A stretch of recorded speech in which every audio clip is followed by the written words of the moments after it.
Good morning, DJ and PK. It's 97.5 The Zone. Welcome in on a Monday morning. What a wild weekend.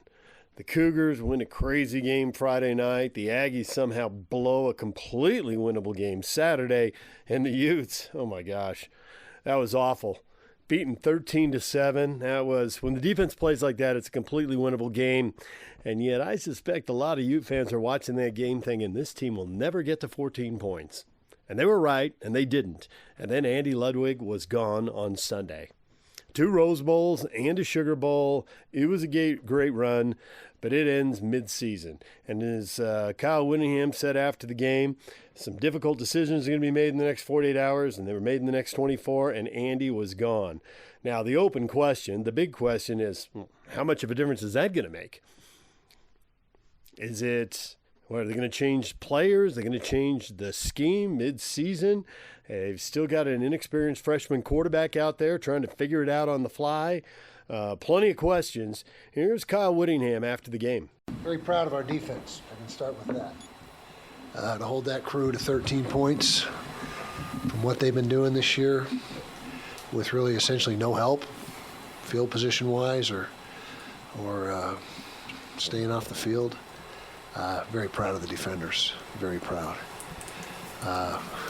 Obviously, we got some work to do on the offensive side of the ball. I guess we're fine other than not being able to score points, make first downs, run the ball, throw the ball efficiently, make a conversion on third or fourth down. Other than that, I think we're okay, but not doing much.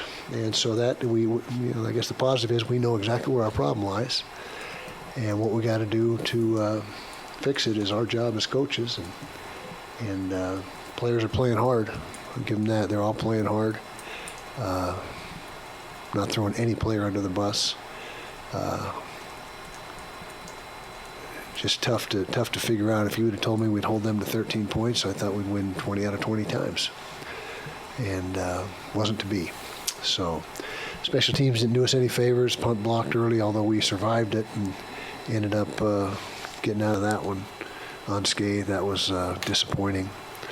What did we punt, like a dozen times? I mean, we punted a bunch tonight. But it's very obvious, like I said. There's no mystery as to what our issues are. And it's shown up for 3 weeks in a row now.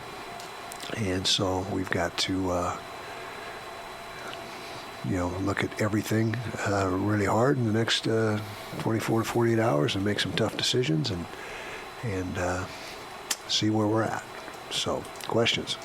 Kyle, kind of as you mentioned, there will have to be some tough decisions moving forward. From an offensive personnel standpoint, is there going to be any changes made to who's going to be potentially making the play calls? I mean, is that even in... Everything's up in the air right now. Everything's up for evaluation, and we will evaluate. Do you feel like this offense can be fixed this season? Sure hope so. But last 3 games have not been very encouraging. But I know I'll keep working and trying to figure things out.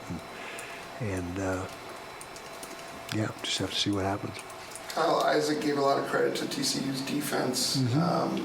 How much do you think was that, and how much was just poor execution? They played hard on defense. They had a nice scheme. They brought the safeties down low, knowing that we'd probably try to run the ball, and we only got 65 yards rushing. Can't protect the quarterback either. That's another thing we didn't do. 4 sacks. But give them credit. Give them all the credit. They had a plan and they executed it, and we just couldn't get anything going. We had the one drive. We didn't reach the red zone one time. Our touchdown that we did have was from distance. And so we got plenty on our plate to keep us busy the next, till we line up and play again. It was insignificant in the game ultimately, but did they give you an explanation for why it wasn't roughing the kicker? Yeah, they said they didn't hit his plant leg. On the replay, it looks like that's all they hit was the plant leg, but that was their interpretation. With Isaac in the second half, he seemed to open up pretty good and get that big play with Money Parks and get that touchdown. What are you seeing from him that you saw as a positive and other areas that you'd like to see improvement? Well, he's a fighter. He's a kid that is a competitor, maybe even a better word. He's got a lot of confidence in himself. He doesn't get skittish. He just keeps coming back and playing hard and that was a good throw, good play. That was the highlight of the game offensively was that one play. And we just he's a freshman. He's a true freshman. It's a learning curve, and it's not it's not completely surprising that we're not performing better throwing the football, but didn't expect to be the run game to be so poor tonight. That was really the biggest disappointment, is something that we had been decent at. All right, there's Kyle Whittingham after the game. While the Utes were losing Saturday night, RSL was winning. They scored 2 late goals. They get the win. They beat Vancouver. They climb into third place, and they set a record for points. 59 points is a new club record in the season, breaking the record set in 2012. Here's Pablo Mastroeni after RSL's win. Can we get a quick injury update on Philip? Yeah, it doesn't look good. It looks like it's going to be several weeks. He's not one to sit out on anything. So it's so unfortunate, man. He was gutted at halftime, but he's been a stalwart back there for us. And, Can I ask, was it the shot in the head or the kick in the quad that got him? I don't know exactly what it was, but again, he's been awesome for us, and just life and sport. Just things happen when you least expect it, and but he's got a stealing mindset, and the expectation is that he gets back hopefully faster than what the doctors project. Okay, so you got us to 59 points, which is a new club record, a berth in the CONCACAF Champions Cup. I know you're going to say that it takes a village to create success, but to you and your coaching staff, are you able to take a beat and think about what you've brought, the joy, the ecstasy to this fan base, to this club, the pride? Yeah, I really do think it takes a village, and I said it after our last game in San Jose, where our medical staff does a great job of keeping these guys healthy. Strength and conditioning staff does a fantastic job of keeping these guys fit and ready to play what is a high intense level of football. Communications department with Trey and Delmy do a fantastic job of bringing the superheroes into everyone's living room. Kurt and the front office and Jason do a great job of bringing in fantastic players and fantastic people. And last but not least, I feel like I've been blessed with an unbelievable coaching staff. Guys that come in every day and treat this like their baby. And there's never a time where I felt like I care more about this team than they do. And so I think, I couldn't be more blessed to have such great people around me, and create an environment where we're constantly trying to be the best that we can be. And I think the players are the same way. And I think that's why we've been able to have the season, because we're a group of learners. We don't have all the answers, but together I think we can come up with some great ideas and be a great team. You guys had 5 shots on goal in the first half, no goals, and then the penalty early on there, but then the penalty misses, and favors seemed to kind of go your guys' way. Did you feel like there was like some karma, maybe some kind of cosmic energy going on there with kind of how things turned your way, how it balanced out? I think so. I think it was like there was a bit of karma. I thought it was a soft PK, and again, it's something that takes that long to deliberate. There's obviously some second guessing, but again, I think the universe took care of that. But what it didn't take care of is us defending a long throw-in. And for as much time as we spent on that, and it seems like such a innocent moment in the game. But again, there's balls bouncing around, there's players. And so, again, that's an area that will tighten up, because, again, getting in the playoffs, you don't want to concede on a goal like that. So, again, continue to learn, continue to get better in that phase.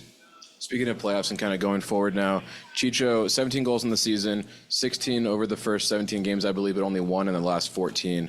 How do you think you guys can get him going again for playoffs? It's I don't think it's magic. I think some of the things that we've been, chatting about with Chicho is just being in between the two posts and getting good delivery. And I think in the first half, he had a couple good looks in the second half as well. And so I think it's just you're playing the percentage game where if we find Chicho in dangerous areas, Chicho will finish. And tonight I think the goalkeeper came up big on the first one, but he's getting in the right spots.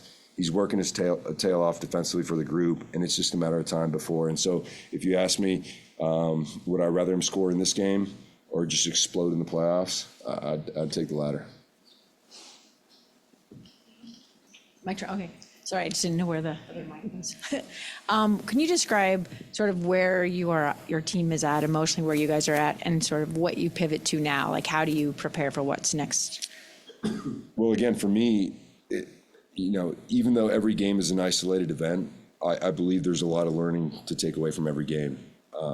And I think tonight was a little bit of a microcosm of our season, where there's really good moments, and then there's a moment of adversity. And how do you respond, right? We conceded a goal where I feel like it was kind of out of the run of play, but we bounced back, right? And I think it's just a mindset of winners, and not all things are going to go your way. But the most important thing is, how do you react as an individual? How do you react as a collective? And I think tonight we did that. And I think it's really powerful for a group, as far as confidence, as far as belief goes, when you're behind it on the scoreboard, but you find a way to win the game. And that took some really good plays and a bit of fortune as well. But again, you create your fortune by putting the ball in dangerous areas. And today the guys were fantastic. Were there moments you saw on the field where that was happening in the players, or plays, were there hustle? Something that, like you said, those small moments that went against you, were there some of those the other direction where you saw the resilience coming, even though the goal wasn't? Yeah, I mean, I think there's a bunch of small plays that, winning duels, like still pressing the ball when you're down a goal. Like, obviously you want to score, so you got to press well. But it's really easy to go, oh, poor me, we're down a goal, I'm going to back off this guy. And then it's a cascade effect where if we don't get pressure on the ball, then we're just giving them confidence with the ball. And I just felt like we just, as a group, dug in and created quite a few good opportunities from our defensive pressing. And then, Diego makes a great play for the goal. And again, that doesn't come if you don't believe that you're going to be able to do something like that. And so I think you see it in all different phases of the game. And then capitalizing on it, it's almost like we willed that second goal in, getting up there, putting numbers in the box, putting in a good cross, and almost willing that goal in. And so I think, again, at this stage of the season, we've got to take all of our experiences that we've had along the way, and it's been a long season. And there's been some individual adversity within the group. There's been some collective adversity with the group, and it's taken all those and not taking those for granted, but just living on the shoulders of those moments, knowing that they're always there, and we've got to always find a way to overcome. There is Pablo Mastroeni after RSL's victory. Now, while the Utes were losing, and while RSL was winning late, dramatic, they didn't win as late as the Utah Hockey Club. An incredible game with the Boston Bruins capped by an overtime victory. We'll get to the best of the Utah Hockey Club's win over Boston next. Stay with us, DJ and PK. It's 97.5 The Zone. Good morning. DJ and PK is proudly presented by our title sponsor, Black Desert Resort, Utah's premier golf resort. Well, the Utah Hockey Club picked up another overtime win. They played 6 games, 4 have gone OT, and they've won 3 of the 4. They beat the Bruins 2-1. It didn't make any sense to me. These are 2 of the highest scoring teams in the league. These are also, early in the year, small sample size, but also 2 of the teams that give up the most goals in the league. So naturally, it was scoreless after 1 period. And it was 1-0 going to the 3rd period. The Grizzlies got a late goal. They score in overtime. They win. Adrian Denny with the recap. DJ and PK, the Utah Hockey Club, improved to 4-1-1 in their return home Saturday night at Delta Center, a 2-1 overtime win against the Boston Bruins. It was a game scoreless through 20 minutes of play, and Connor Ingram once again on his A game in between the pipes. Booked for tripping. Marchand shoots. Blocker saved by Ingram. He punched it out of midair as Koepke steps across the line, rips a high shot. Ingram makes a save, stops the rebound, and then slides it over to Schmaltz. It's a hockey game that was scoreless for the first 32 minutes and 49 seconds before Boston got one to go. And that would start a series of grade A chances that just would not go for Utah. Michael Kesselring, shorthanded, nailed a pipe. Game stayed 1-0. Final minute of the second period. Utah on the power play. Barrett Hayton out in front looking for his 5th goal of the season already. Absolutely robbed on a second chance off a Dylan Gunther blast as Jeremy Swayman, the Boston goaltender, picked it up off of the goal line and kept us 1-0 going to the third. In the third, Kyler Yamamoto thought that he tied it for Utah as he picked up a loose puck off of an Alex Kerfoot chance, went upstairs in the blue paint. Goal ultimately waved off. Boston challenged. Utah was offside 6 seconds before the puck went into the net. However, the Utah D would find a way. Vlad Kolyachonok, just over 5 minutes left in the game, skated in and went backhand. This is Kolyachonok on the rush. Kolyachonok on the backhand. Scores! Vlad Kolyachonok lights the lamp for Utah. He went upstairs on Swayman. A roof job for number 52. And we're tied at 1. Who knew Vlad had that in his bag of tricks? Oh, and a third period comeback by the Utah Hockey Club. 4th time in 6 games they've erased a deficit. The third time in 6 games overall they've erased a deficit to get a result, which they would. In overtime, Clayton Keller, the Utah captain, drew a trip. 4-on-3 power play after a Utah timeout. They didn't score, but 4 seconds later, Michael Kesselring had the puck. Power play time is over. We'll be at 4-on-4. Kesselring shoots, and he scores! The New Englander against Boston gives Utah the lead. Goals in back-to-back games for Michael Kesselring. They thought he scored earlier here in Utah.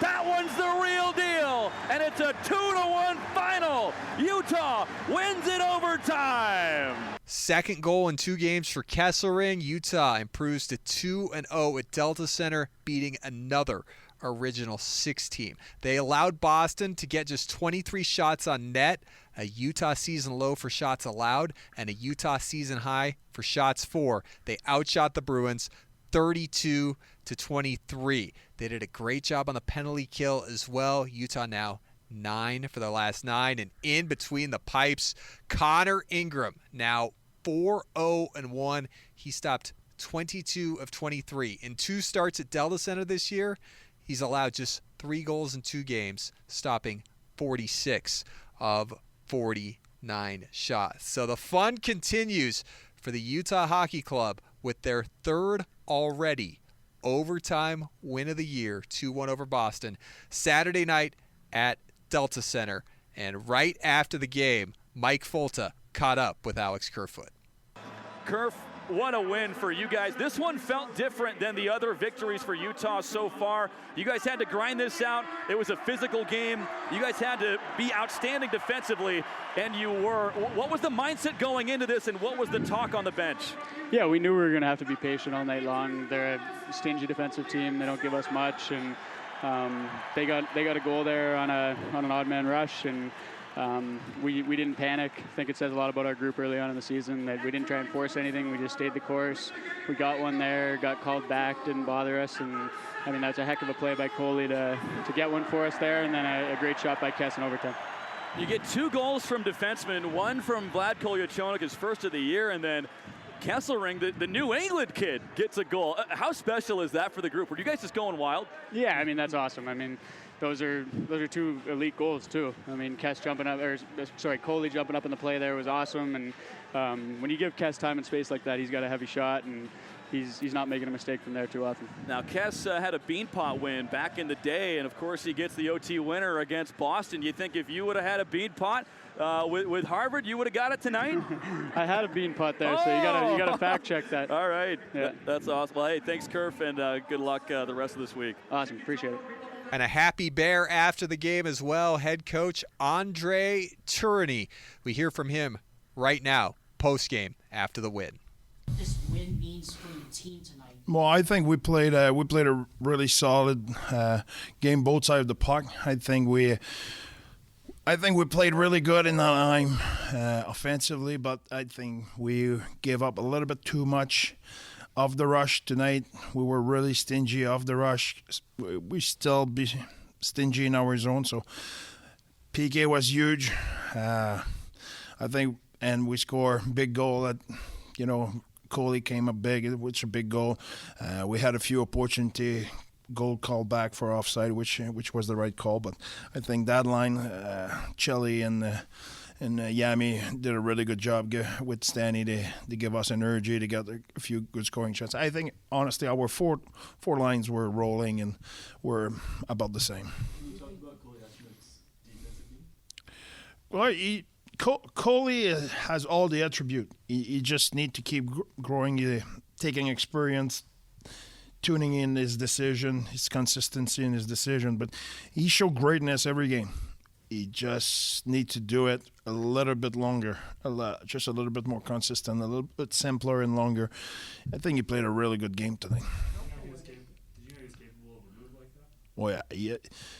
The skill set is not a problem. He just need to be consistent in his decision. He's strong, good skater, good skill. That's not the concern. How poetic was it that Kesselring gets that OT winner after what happened to him in the second with hitting the post?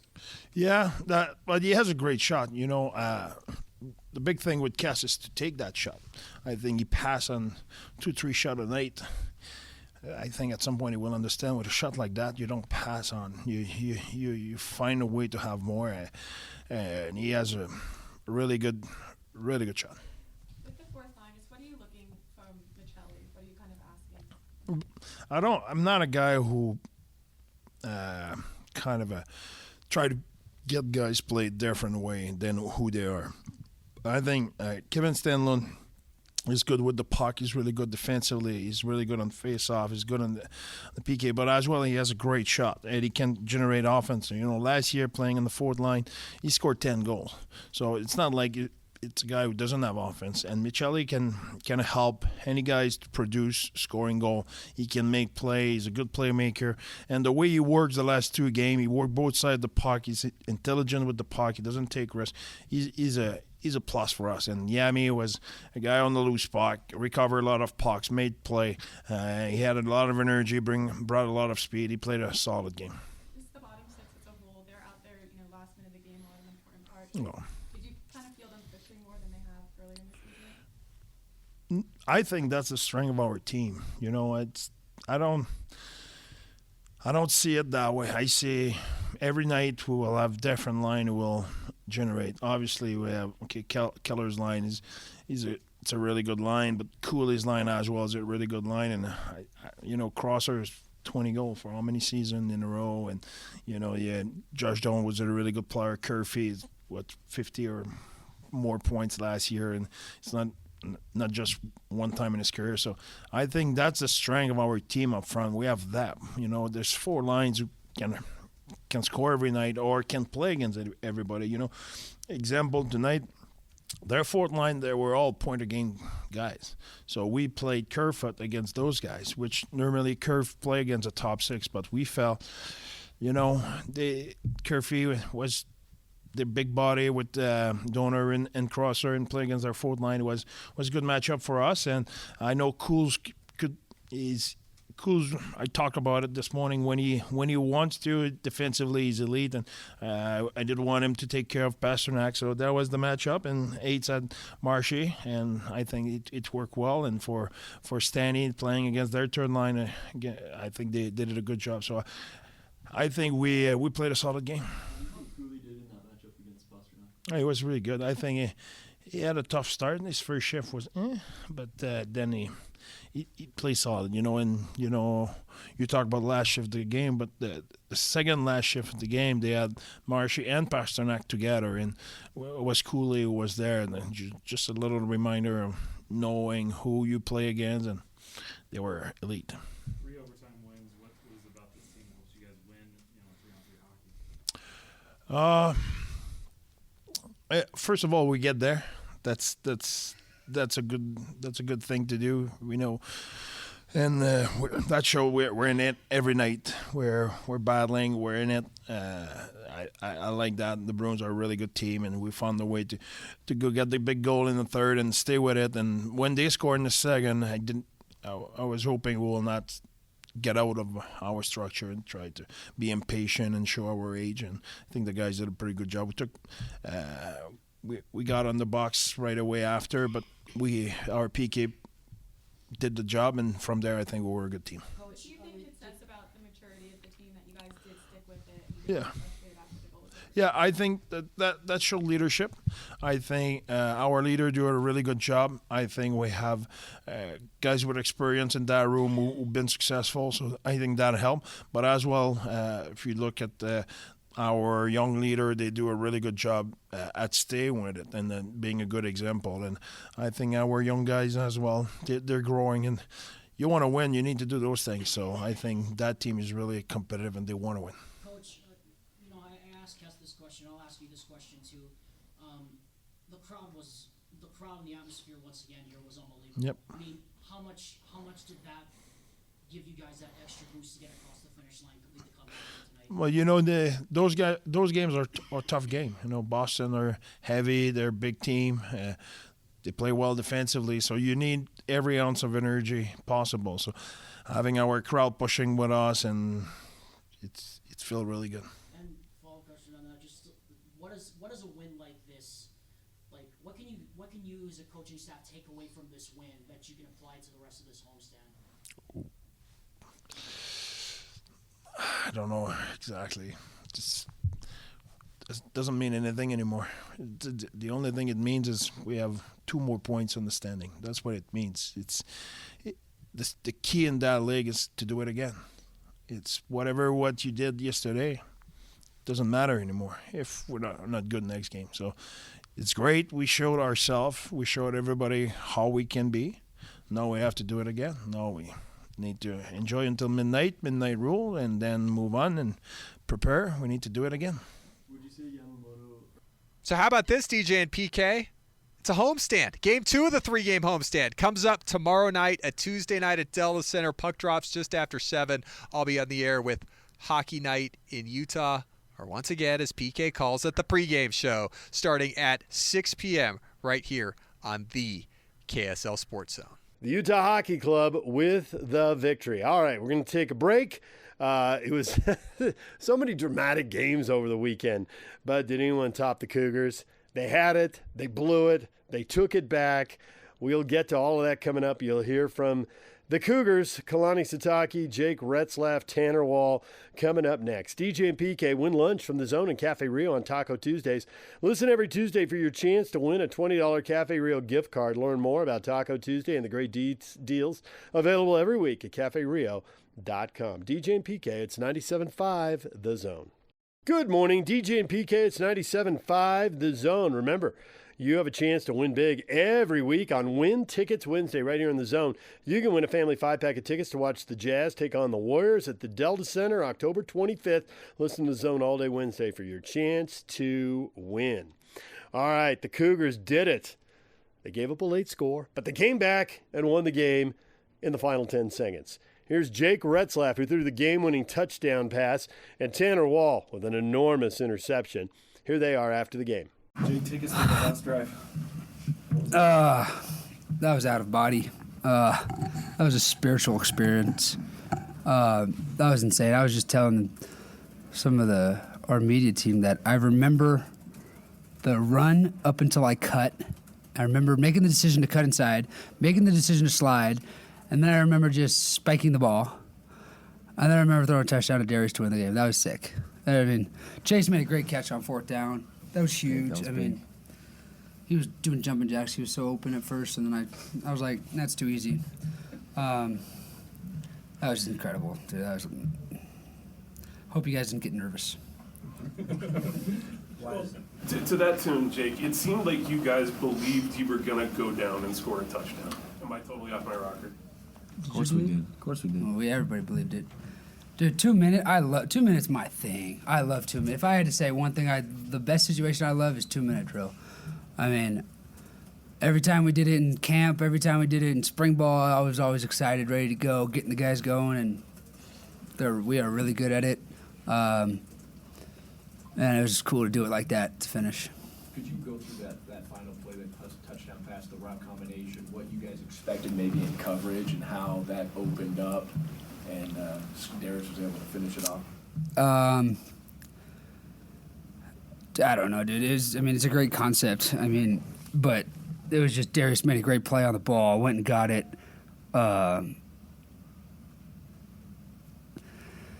In their 2 minute stuff, they do some drop stuff where they go like U coverage. They did it against us last year. Their U coverage stuff, and they haven't ran very much of it this year. They did the man versions against us last year, but this year they drop out of it. So we knew maybe cut underneath them and then get the ball to the receiver before that middle like Tampa-ish player. Fit it between the linebackers. I don't know, bro. That's a bunch of football jargon, but I just saw him coming open, threw him the ball. Like, there's a certain point, especially a 2 minute drill, where you just got to see the field, see areas of the field. It's zone coverage-ish, because always in the back end it kind of mans up. And just Darius made an incredible play, and that's Darius. That's 5 for you. After experiencing that outer body experience you noted, but that 27-yard run, what do you remember from that? Do you remember anything at all from that? I remember seeing a lot of space in front of me, and then I saw the linebacker. He was trying to cut me up before I got to the sideline, and there was just nobody behind him. It was like the safety was way back there, and I was like, oh, okay, he's going to give me the inside. I'll just take the yards. Knowing we had timeout, knowing I was going to get the first down. So I knew the clock was going to stop. And then once I saw the sideline, I think everybody on the sideline was given the clock signal. And so that was a good reminder to clock the ball right there. And the guys did a great job executing. This team, we practice that stuff every single week. Like, that's not an accident. Those plays don't happen by accident. Like, this morning we were doing that stuff in our walkthrough this morning. Like, we were running through those plays. And we ran almost all of the plays that we run through in those situations. Like, and the guys did it really well. It's not an accident. And like I said, they know what they're doing, and they're making plays, and they believe in each other. Every win's fun, Jake, but what's it like when you win like that on the final drive and you score a touchdown? What's the emotion? It's magical. It's spiritual. How can you not be romantic about this game? Just something like that. A couple of the guys, Waylon Abuaho was in tears on the sideline. Connor Pay scooting around in tears. Like, it's a special experience, man. And doing it at home makes it even more fun. It was fun. It was just unbelievable, man. That's something that's going to be talked about for a long time, especially in my household. Kind of take us through your interception. And which one's worse, dropping a pick or almost not scoring? That's a great question. I'm pretty sure it was Mark Collins was in really good coverage there on that play, but watching a little bit of film later in the week on number 13, wasn't really a big look-off guy, so from the start, he looked heavy to that side, and so I weaved over the top of those routes, and then, Mark was in good tight coverage, so the disruption, caused a little bit of an overthrow there and was able to steal that ball, and then was trying to, get down the sideline. I think I made a couple guys miss. Tyler Batty tried to tackle me into the end zone. But I would say dropping a pick's got to be way worse than not scoring, because we'll give LJ the rock and let him punch it in. LJ, thanks, yeah. Love giving you guys the short field, Yeah, that's short, all right. The opposite of last week's interception. Yeah. You had to make up for it. Yeah, so I made up for it with 6 inches. Thanks. Instead of Scored on both, but yards. thanks. Yeah. Jake, do you feel like it was kind of in a way redemptive for you after kind of struggling in the first half and then playing so well in the second half? Yeah, all the guys did an incredible job just believing in me, rallying behind me. I didn't see a flinch in our defense's belief in me or the O-line or receivers' belief in me, and just our belief in everybody on the field. It's second to none, and this brotherhood's special. So those guys just rallied me up, got me going again, and then we came out of half firing, right? scored on every possession in the second half. Did you get up at all going out at halftime? It looked like you were favoring the short. I kind of landed on it weird. Nothing crazy, you know. It's just bumps and bruises throughout the game. It's nothing to worry about. I was fine. Tanner, what was that last drive of theirs? Where it just seemed like no matter what you did, you couldn't get off that field as they were driving the ball down. Yeah, you know, props to them obviously for having a great game plan, and they came out and executed well. Ollie Gordon was kind of in and out. You know, he got banged up a number of times in the game, was off, came back in. But you know, they're a tough team, and they executed well. I thought their O-line, you know, all 5 returning starters from last year, so they're a veteran team, and I thought that they handled themselves well in that crazy atmosphere that is LaVell Edwards Stadium, you know, in a night game here. But you know, we didn't lose, right? We don't lose here at home, certainly not after dark, as many people know.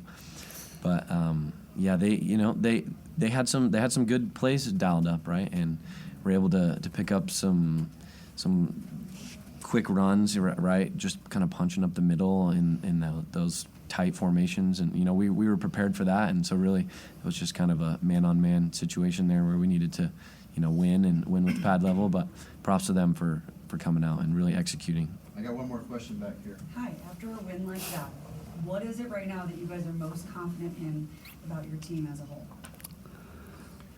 Just the way we band together, the way there's no flinch, the way that locker room gets fired up, the way just we know who we are. Like, we have a real identity. And we know that no matter who's on the other side of that field, we are who we are, and we're going to do what we do. Game plan is one thing, but we run our base offense and our base defense. Like, we do what we do, and we are confident in our abilities, and we are confident in every guy in that locker room. I'd say our belief, right? We believe in each other on all 3 phases. You know, guys who don't play believe in the guys who do play. We, you know, throughout the week, everyone buys into their role, and the level of belief on this team is very high. And, you know, we expect a lot from ourselves too, right? Our level of belief, you know, helps us to have expectation to win, which ultimately is what, you know, allows us to put together drives at the end of a game like that, where, you know, everything's on the line, but we trust and know that our guys are going to get it done, and we're going to go out and win games, and that's exactly what we did. There's Jake Retzlaff and Tanner Wall. Now here's the head coach, Kalani Sitake. Great game. Obviously, just really happy about the win, but I'm just really proud of the way the guys played. I'm just so, man, this wasn't easy, but just proud of our guys and just the fight and the belief that they have in each other, the leadership on our team. Just really proud of our guys being able to make plays, and you know, it's just it was an exciting win, but the coach and me wants us to get better, obviously, but felt like we had some good moments. I want us to be more consistent, but you have to give Oklahoma State a lot of credit. I mean, they came in ready to play. They had a plan, and you know, we were going to have to. I mean, we're going to have to battle that every week when you look at how many yards we gave up in the run game, and some of the issues that we had were guys trying to do. I think guys were trying to do a little bit too much, and weren't executing the scheme. But that's on us as coaches, and I got to do a better job of that too. And just the fundamental stuff, I thought didn't tackle as well as we should. Even though Ollie Gordon, he finds ways to break tackles, and he's a dynamic back. But yeah, with all those things being said, I was really proud that we were able to get more points than them. You look at the run game from our offense and the explosive plays that we had, and just really proud that we were able to march down. I like the play of Jake. Other than the interceptions, I like what he did, especially in the last drive. And he knows that we need to be better as a team, and made too many mistakes. I think normally we can overcome some of those mistakes if you're being aggressive, but not against really good teams, man. And we probably way too many mistakes that I'm comfortable with. So we just got to keep improving, getting better, but can't deny the opportunity for us to celebrate the win, and that it was good for the program, good for our team, good for the offense, and good for the players. So I thought finding a way to get the win was key for us. Just remind that these guys played for the conference championship last year, you know. So, and they returned a lot of the guys. I mean, so we saw them play, and it was unfortunate. I think their quarterback went out, got hurt, and he had some big plays against us, and that's the game. You know, we've been on that side before, so hope he gets better, and hope the guys heal up those that got banged up, and look forward to getting better and getting to next week. So, what questions do you guys have for me? Describe what you saw on that last touchdown pass that gave you the win and what that was like. Well, I saw the catch, and I was more concerned about the time, so I was looking up at the clock to see if we needed to clock it or we had a timeout, and knew that we probably had time to clock. And then I kind of got shocked because he broke some tackles and got the score, so it made it easy. And then my concern went to getting everybody off the field so we didn't get penalized for it, and then getting the defense ready for the last 10 seconds of the game. Darius, his last three games now, he's had over 120 yards receiving in 2 of the games. Had a career high at 129 tonight. What have you seen from him that's allowed him to kind of emerge as that go-to big play receiver? I think I think all the guys are go-to for us, and you can only take so many guys away. And I'm glad that Jake was going through the progression and seeing Keelan, seeing Chase. So I think try not to force the ball to certain players and just going through the kind of his reads is the key for our quarterback, and having the time and all that. I mean, that's what we need from him. And it's unfortunate the turnovers that we had, because it's uncharacteristic of what he's been doing and how he's been protecting the ball. But it happens sometimes. I'm glad that it happened and we were able to get the win. But against really good teams, it's hard to spot them. I'm glad we made tackles. That's the key on offense. They weren't able to turn those into points, but we have a lot of work still to go. I mean, this is a good win, and I'm excited about it. But there's definitely room for improvement. Can't complain about being 7-0 and being able to fix those concerns. You got down 35-31. What was kind of the mood on that sideline before the offense took the field? Well, the team, I mean, there's still time. That's why we took the timeouts, and I was trying to be smart with it. I think receiver went out of bounds on one, so I didn't have to use the timeout there. So we felt good about it. Would have been nice to get the stop and force them to kick a field goal so we can just kick a field goal at the end to win it, but it just worked out the way it did. I mean, I'm glad that we were able to get the ball back with some time, and I think the big play was the 4th down conversion to Chase Roberts was huge, and then Jake being able to just being nifty enough to see the run and take the yards, and then that took a lot of the chunk yardage out that we had to, and we spiked the ball, so we were able to play the next play and get a call in. This is what we practice, and it was nice to see them execute it really high level, and the players, great communication. They all knew who was going to get the ball and at certain times and whatever coverages we see. So we practiced that situation all the time, and it was just nice to get the win from it. What message did the team send tonight with Statement 7? What was that? What message did the team send tonight with Statement 7? I mean, Statement 7 was just hey, find a way to win. It's a good team win. I can't sit there and say like one phase in all 3 phases that one was the key, but all 3 just stuck together, and we just found a way to get a win. I mean, it's a good team win, but we made mistakes, and that's a team mistakes. So, but we were able to find a way to. Good teams can find a way to get this done, man. I've coached some of those and been on some really special teams. They just find a way, and they believe. And these guys, they know we got to get back to work and relish the moments that we're in. But we're gonna have fun and enjoy it. That's a huge accomplishment where they're at right now. But man, you can't take anything lightly, and not that we did, but we know we're gonna get their best shot. You guys have heard me say it before.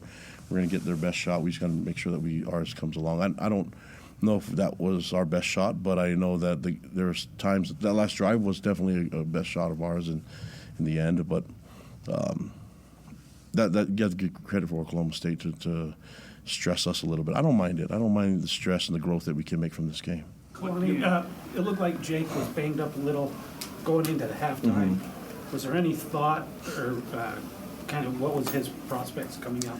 Yeah, we talked to him. He's fine. It's just quarterbacks don't get hit, so when they hit the ground sometimes I think it's an easy way to panic. So he's fine. Don't fill his head with anything. He's going to be just fine. What was it like watching the defense struggle on their last drive? Because they put together an 8+ minute, 17-minute drive. How hard was that? Hard to get out of the plays, but you have to give credit to. I mean, that screen play that they did to Presley was they executed the play, and I wish I could say that.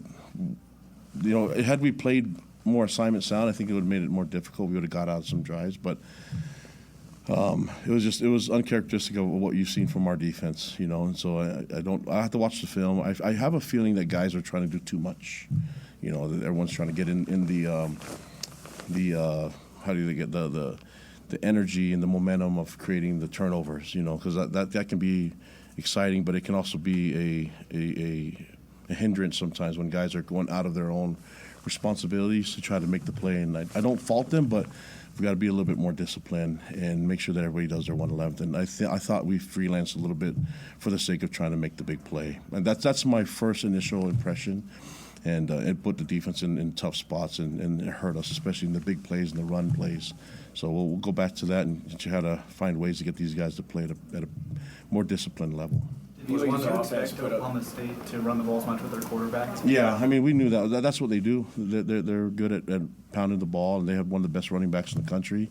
The QB was committed to running the ball too, and we knew that was going to be part of it. But they just had way too much success on us and what we've been able to do all year long. So that was. We'll just go back to the film and try to find ways to get better. You have to give them credit for making that and stressing us a little bit. And I think UCF's going to do the same thing next week, you know, so we've got to be ready for it. But I look forward to getting better and for our guys to get to work on it.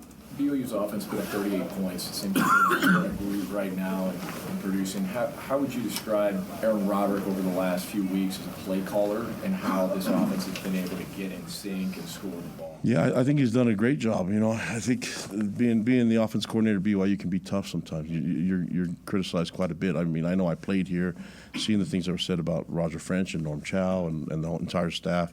It hasn't changed, you know, but it's the high expectations from our fans.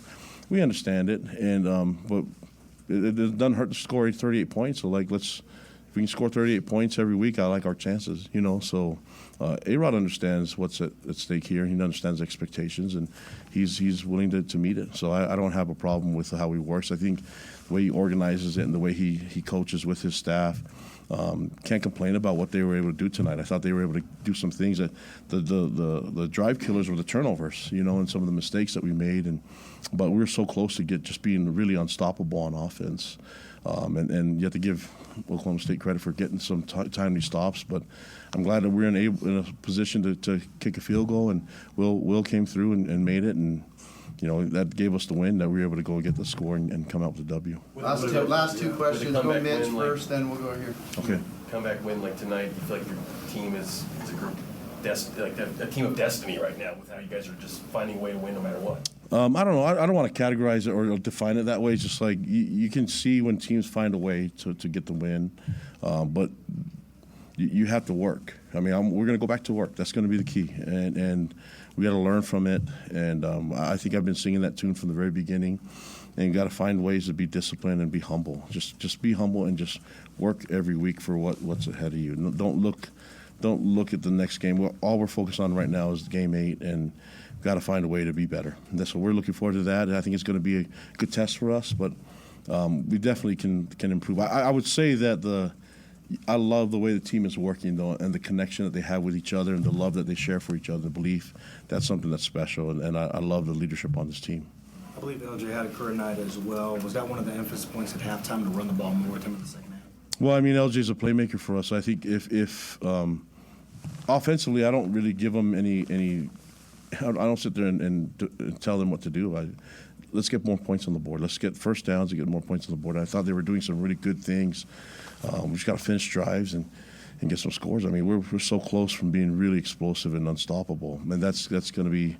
And a lot of so I'm looking at a lot of the situations, the issues that we can fix ourselves in all three phases, the fixable things. If we can do that in the next week, I really like our chances every week. And right now we're focused on the next game, which is UCF. So. All right, thank you. All right, guys, thank you. There's BYU coach Kalani Sitake. When we come back, what is trending? The headlines are next. It's time to get your morning started with the news you need to know. News update. News update. This is what's trending with DJ and PK. Hashtag NFL.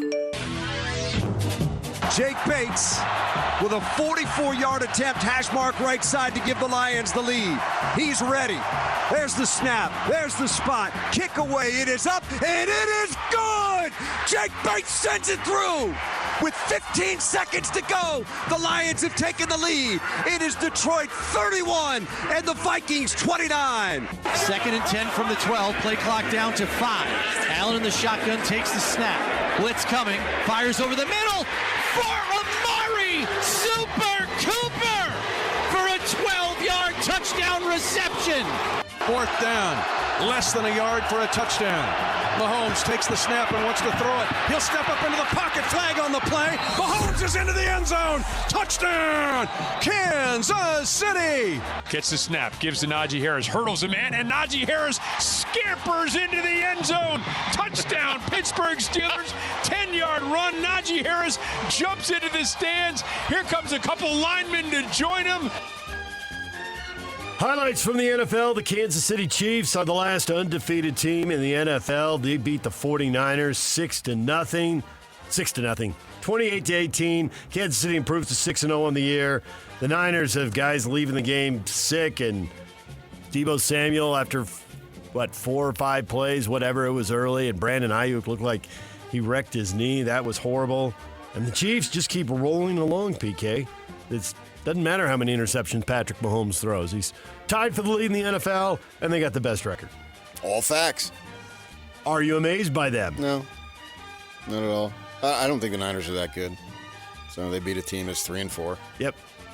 And they didn't dominate. I mean, Mahomes didn't have these just eye-popping stats, but they got the job done. Just check it off. Their defense is the best part of that team this year. For all the stuff their offense has done in the past, their defense has been sensational. Way to go, Chris Jones and guys. But the 49ers, to your point, are not the 49ers of old. They do look pretty average and pretty mediocre, and that is why they're 3-4. And when your window is open, seize it, because it's the NFL and you never know how long it's going to last. Roger Craig is not walking through that door. There it is.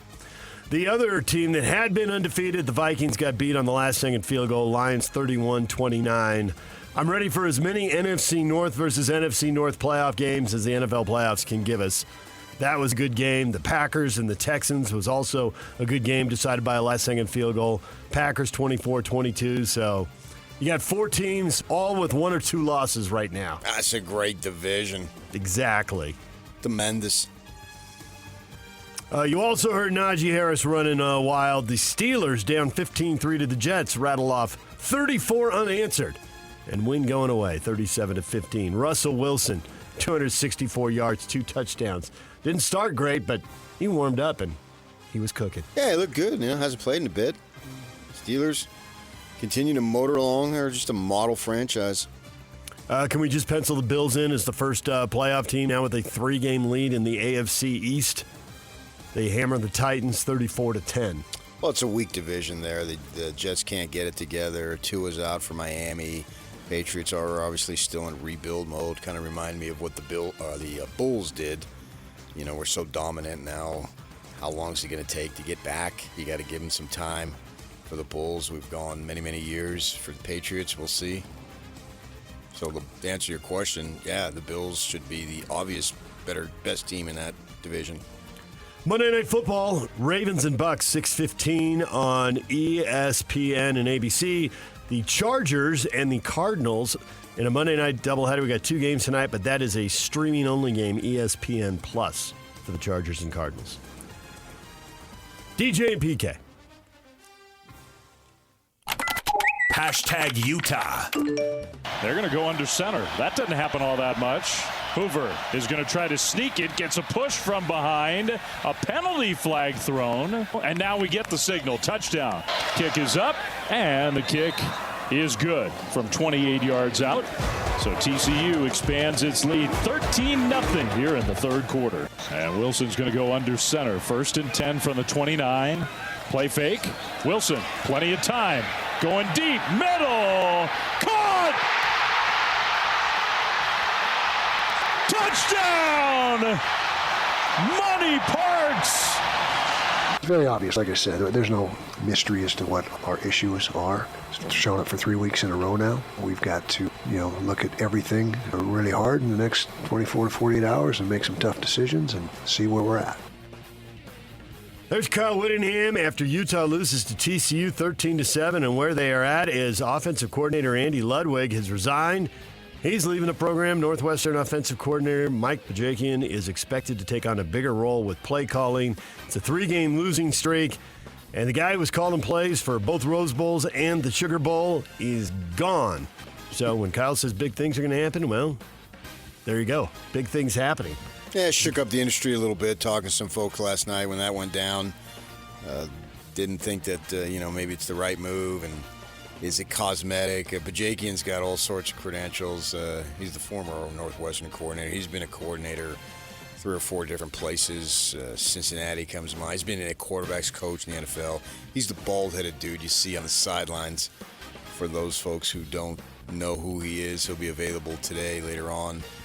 So obviously that it looks like he's going to get the bulk of the responsibility with the play calling. And, to me, it stems from all this hype that they had going in the season was based on one player, and that player's not there. And Ludwig loses his job because that player's not there. Does that make any sense to you? Yes. Okay. Should it make sense? Oh. Answer your question. I got to give you a prompt answer. You did, and I appreciate that, TK. Thank you. If Rising's playing, they're 6-1 or 7-0. I mean, I don't know that. I suspect that. That sounds good. I suspect that. But I don't know. I mean, talking to somebody, the receivers, it's the same old story, Singer, and then you get these guys, oh, this guy transferred in, that guy transferred in. Yeah, well, that's nice. But they don't really do a whole lot. So, and they've got one running back. Offensive line was brutal the other night. So there you go. So I can't say that. But it's still, I do know the hype, which is what the problem was. They haven't lived up to the hype. The hype was based on one player. Yes. That player isn't playing. Right. And now it's a massive disappointment. Yeah. But did the baby just go out with the bathwater? We'll get to that Sure. coming up. Yeah. DJ and PK. Hashtag BYU. First pass attempt of the third quarter for BYU, and it is a strike and a touchdown. Retzlaff to Keelan Marion after 10 straight running plays to open the quarter for BYU. Presley again, the motion man. The fake. Presley in the flat, gets free. Oklahoma State takes the lead. Happy feet, downfield, caught, broken tackle, Lassiter, touchdown! Are you kidding me? A wild scene in Provo Friday night as the Cougars have it, blow it, take it back, and win the game 38-35. That's why we love college football. Wildly unpredictable right there. Big plays all over the place. That was a clutch drive by Oklahoma State. Converting 4th and 1, converting 4th and 1 again, converting 3rd and 13, getting the touchdown on the 3rd down play. And yet the BYU offense makes 3 huge plays and ends up in the end zone itself. Oh, yeah, it's one of these games, particularly if they continue to win and get to where they want to go, which is in sight now. Still have 5 games. And so they'll be the hunted. So I believe each of those 5 games will be difficult potentially. But if they get there, you'll look back, wow, because there's always going to be a close call or two. Very few teams just breeze right on through the schedule and blow away everybody. And this was one of them. It'd probably be the closest game that they'll have all season. And it was electrifying, and they got it done. I mean, I don't think there's any point in discussing that. I don't see how Retzlaff does not go into the Utah Sports Jewish Hall of Fame. Yeah, okay. Right? Get that built, will you? You get that built. Get that built. I'm inclusive, buddy. It's already built in my heart. Oh, in your heart. Okay. Cougars up to number 11 in the media poll, number 12 in the coaches poll, and they're off to UCF this Saturday. DJ and PK. Hashtag Utah State.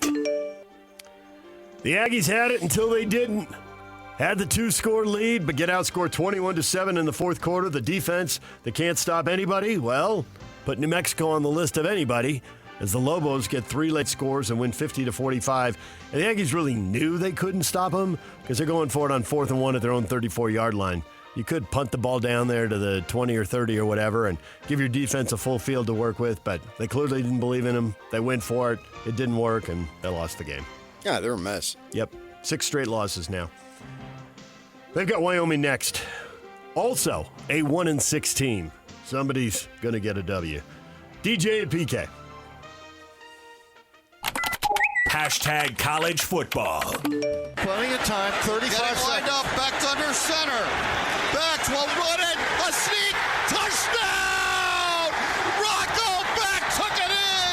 He snuck it in from a yard out. And the Cyclones take the lead. Keeps it on the ground. There's a hole for Martinez. That's 25, 20. Breaks the tackle. And goes up to the 10. He's to the 5. He's 3, 2, 1. Touchdown! Damian Martinez. Superb determination and flexing his muscle to get into the end zone. 90 seconds left.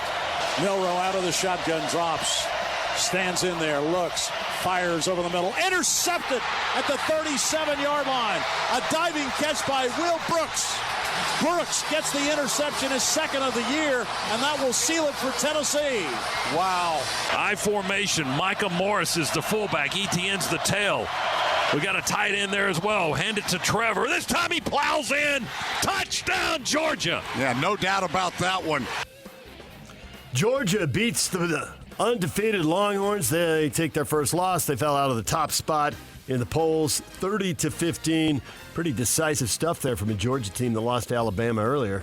Playing their best football, PK. Yeah, back and forth as far as the who's the best in that conference. And Georgia just went in there and just blew them out, basically. And there was a little bit of life, and then Georgia just responded with a touchdown drive themselves and reestablished and looked very, very impressive, yeah. Those two teams you would think would be in the playoff. I'm not sure about Alabama anymore. But those two teams, unless there's some major slippage here, look like a lock. And at that point, what difference does the seeding make? I wouldn't be surprised if they seeded them to where it would play out that they would meet in the final if they both advanced that far.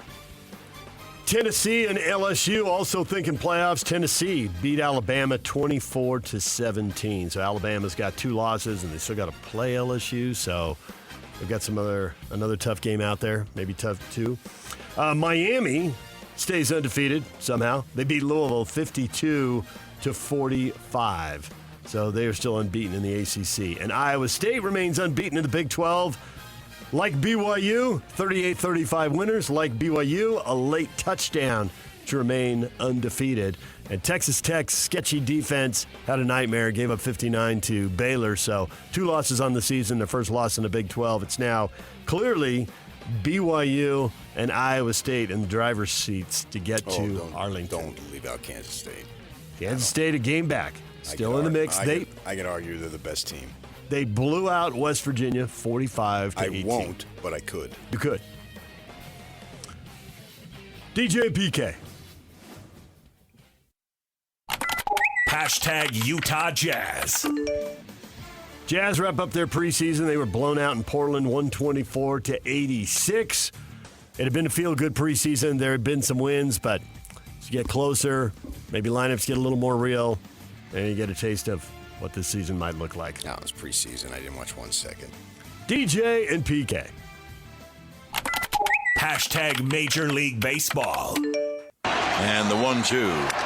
Swung on, a high fly to center. Back goes Thomas on the track. He's at the wall, and she's gone! A 3-run home run. The Yankee bench comes on the field. Wow, what a Soto photo. A long, high fly to deep right center and out. Another 1-2 pitch. Edmund swings, hits a high fly ball. Left field and deep. Nimmo is back on the warning track. At the wall. Gone! Another 3-2 pitch. Shohei swings, sends one to center field. Here comes Taylor, and he dives. Can't get it. Gets underneath his glove. Green light for Smith. He's coming around third, and he scores without a play. It's the Yankees and it's the Dodgers. The Yankees get the big homer from Soto. They knock Cleveland out. And the Dodgers, well, they don't really have the pitching, PK, but they keep scoring runs. 8 runs or more. Again, they got the Mets knocked out. The Mets didn't really have the pitching either, I guess. So the Mets had their chances, though. They loaded the bases in the 6th. Coulda, woulda, shoulda. Had a chance to tie the game or go ahead there. Winker flew out. What are you going to do? You know what happens. Yeah. And then the Dodgers, timely hitting 8th inning, they put 3 on the board and pretty much ended that one. So, All right. Yankees-Dodgers, baby. The Coastal Series, one versus the other. You got a vibe in this, or, hey, throw up your hands and... Well, I think they're both hot, obviously. Good call. A sentimentality would go for me for the Dodgers. Yeah. But I don't know. DJ and PK. Hashtag RSL. Ojeda to Luna. Luna inside the area. Luna, shot, goal! Sending America first field into pandemonium. Luna back on the ball. Luna wide to Catranes. Catranes plays it inside the box, and it falls, and it's a goal! Not sure what happened there, but it finds the back of the nets. And RSL take a 2-1 lead in the 83rd. Real Salt Lake beats Vancouver 2-1. They are the 3 seed in the MLS Cup playoffs, moving past Seattle on decision day as Seattle gives up a late goal and red card and only gets 1 point in their 1-1 draw with Portland. So RSL gets Minnesota in the first round of the best-of-3 series in the MLS Cup playoffs. October 29th, the first game in that series. They finish with a club best 59 points in the season. Now can they translate it to the postseason? DJ and PK. Hashtag golf. JT Poston winning the Shriners Children's Open 22 under. He wins by one stroke over Doug Gim. Patrick Fishburne tied for 34th at 11 under. Zach Blair finished tied for 61st at 2 under par. The fall series continues. Are we more invested in it now, PK? Now that we have a tournament of our own? That first day, man, it was super windy. They didn't allow fans in and all that stuff. And I texted Patrick Manning. I said, man, I am so impressed that you have influence with God. And what did you get back? Got back to ha-ha. That's a little bit of a rival tournament. So got that going on, sure. I did watch a little bit of it yesterday afternoon. DJ and PK. Hashtag NHL. This is Kolyachonik on the rush. Kolyachonik on the backhand. Scores! Vlad Kolyachonik lights the lamp for Utah. Moving in deeper on the left wing. Michelli back for Cooley. Power play time is over. We'll be at 4-on-4. Kesselring shoots, and he scores! The New Englander against Boston goes in back-to-back games for Michael Kesselring, and it's a 2-1 final. Utah wins in overtime. Utah beating Boston 2-1. The Utah Hockey Club, the Boston Bruins, 2 of the higher scoring teams in the league, 2 of the teams that give up the most goals in the league. So naturally, it was scoreless after a period and 1-1 going to overtime. Doesn't make any sense, but it doesn't have to. Utah Hockey Club wins in overtime on Alex Kesselring's goal. That is 4 of the first 6 going OT, and they've won 3 of them. Exciting stuff, yeah. Ottawa Senators coming to town tomorrow night. Puck drop set for 7:15, and you can hear the game on the zone. DJ and PK, that is what is trending. Brought to you by Shamrock Plumbing. There's no job too big or too small. Get the personal touch with Shamrock Plumbing. Coming up, Nate Dreiling, Utah State interim coach at 7:30. He will join us right after the break. Steve Bartle, the Utes insider, talk about the changes on the Hill at 9 o'clock. Karene Reid, Ute linebacker, at 9:30. DJ and PK, it's 97.5 The Zone. Hut, 20 It's game week for the Cougars. And the Zone is getting you ready for kickoff. After their miraculous victory against Oklahoma State, the Cougars look to keep their dream season alive with a trip to Central Florida. Listen all week long for the best coverage of Cougar football. Then catch the Cougar pregame show this Saturday at 12:30 with the postgame show immediately following the game. Your home for the best coverage of Cougar football is live on air, online, and on the KSL Sports app. Yeah, boy! This is 97.5, the KSL Sports Zone. Join Hans and Scotty live Thursday at Bar W Beef, the new state-of-the-art retail butcher shop supporting Utah farmers and ethical farming practices, all at supermarket prices. That's Bar W Beef, only in Nephi. This is what Bajakian said to Kyle about Ludwig. It was just wasting precious time. Yock picks the lyrics very carefully for every show. I'm sure there was a subliminal message in there, or not so subliminal message in there. Wow, you got your bases covered there. There it is. Utah offensive coordinator Andy Ludwig has resigned. Offensive analyst Mike Pajakian is expected to get more responsibility. What good will that do? That is a question of the morning. We'll get to that in just a minute. Right now, we are joined by Utah State's interim football coach, Nate Dreiling. It's time to talk Aggie football with the interim head coach of the Aggies, Nate Dreiling, on your exclusive home of Aggie football, 97.5, the KSL Sports Zone. Nate Dreiling's weekly appearance brought to you by Macy's Happy Shopping. Coach, good morning. Morning, guys. Thanks for having me. Thanks for coming on.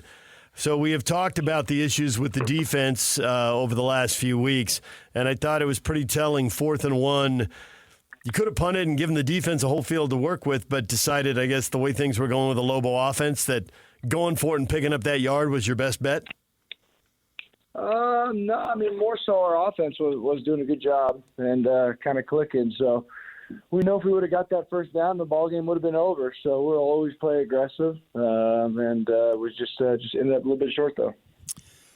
When someone's in the position of having to build a team, is it more important to have the defense? Because it looks like for you guys, the offense certainly is just running on all cylinders, putting up some of your guys have just incredible numbers, but the results as far as winning the games aren't there. So do you believe, and you want balance, but if you had to devote more scholarships, would it be on the defensive side?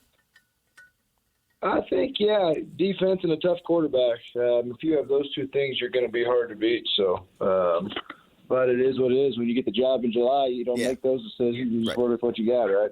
Yeah, exactly. So what do you do with the defense this week? How do you try to tighten things up even a little bit as you prep for Wyoming? Well, we're getting closer. You know, I mean, it looks like they scored 50 points. We muffed the punt on the 8-yard line where they scored, and then we let them score the touchdown at the end when we didn't get the 4th and 1, so our offense would get the ball back instead of a easy field goal to win it. So we held them in the 30s for 89 plays. So we just got to be able to be a little bit more efficient. Our red zone defense, we got to be able to force kicks better. Right now, we're just giving too much touchdowns right there. So if we can force kicks and keep our offense going and protecting the ball, then we'll have a chance, just like last game, to win it late. Just how good is your offense? Because it seems to be, as I said earlier, clicking around just about every which way you need to click. Yeah, Spencer's doing a good job of distributing the ball, and with Jalen Rose and Razul, it's just it's a hard to stop for a lot of teams. So they're doing a good job, and hopefully we can keep that up the second half. What is the message to the team after a game, and in a situation where you've had to deliver similar messages? How do you keep them up and keep talking to them and keep them believing that next week can be different? Yeah, it's just what mindset do you want? Winners continue to work, our perseverance, fights through, and don't quit, and losers point blame and look for the easy way out. So it's just what do they want to wake up and what do they want to be that day. So I know the people I have in this locker room, I'm very excited about what we're going to do this week. Now we've got to go out and get better and continue to prove it. How much have you been hearing from NFL scouts by some of your guys like a Royals? Yeah, I think Jalen's kind of projected right in that second to third round pick, and Razul's working his way up to a mid to late round draft pick, and Brock Lane is kind of in that same situation. So when you got three offensive players that are probably going to get drafted, you're going to be pretty good, as well as a quarterback who's playing pretty well right now. So hats off to those guys for getting developed here and working their butts off. So hopefully put another 6 games on tape and help their draft stock. When scouts are coming around to see those 3 guys, they might discover somebody else. Are they talking about any other guys on the roster?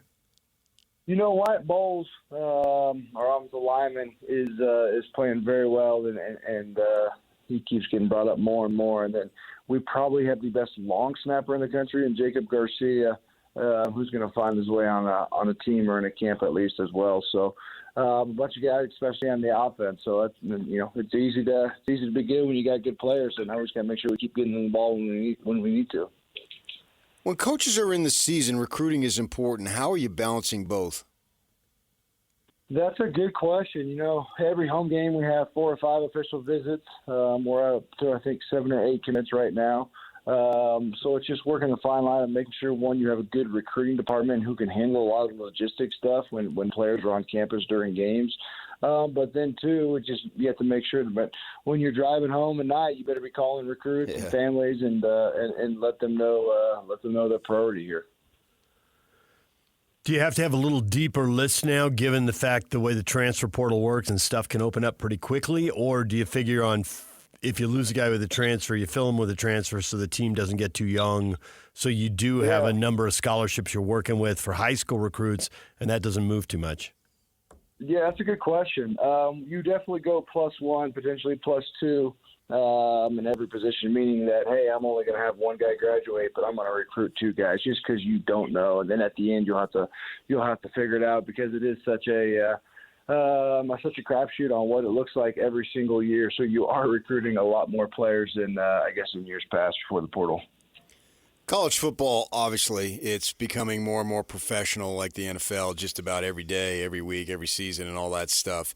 And so with that in mind, as we progress, we're past the halfway point. Pretty much everybody is. We're getting into November, and it's basically winding down. So you see this where there's times that coaches are replaced during the season. I don't know if you've been involved in that throughout the time you've been as a coach, but how hard is it on players when that happens? I think the one thing for players is that if they trust you and they appreciate you and they respect you, they're going to work their butts off for you. If not, you're going to see a totally different team. So right now, our players have obviously been through a lot. We know we're not winning games, but I think if you watch tape and watch the games, you see that these kids are playing extremely tough and extremely physical. Now we just got to equate that to win. So hats off for their resilience and hanging in there. It hasn't been the season we wanted, but they are such a fun bunch and working their tails off to make this Aggie community proud. Coach, we appreciate a few minutes. Good luck in Wyoming. Thanks, guys. Take care. Nate Dreiling, Utah State interim football coach, joining us here on The Zone. PK, the question of the morning, and you kind of alluded to it there. He doesn't want to, coaches don't want to talk about other programs, but the change in the season is happening up on the Hill. Andy Ludwig has resigned. Offensive analyst Mike Bajakian is expected to get more responsibility. What good will that do?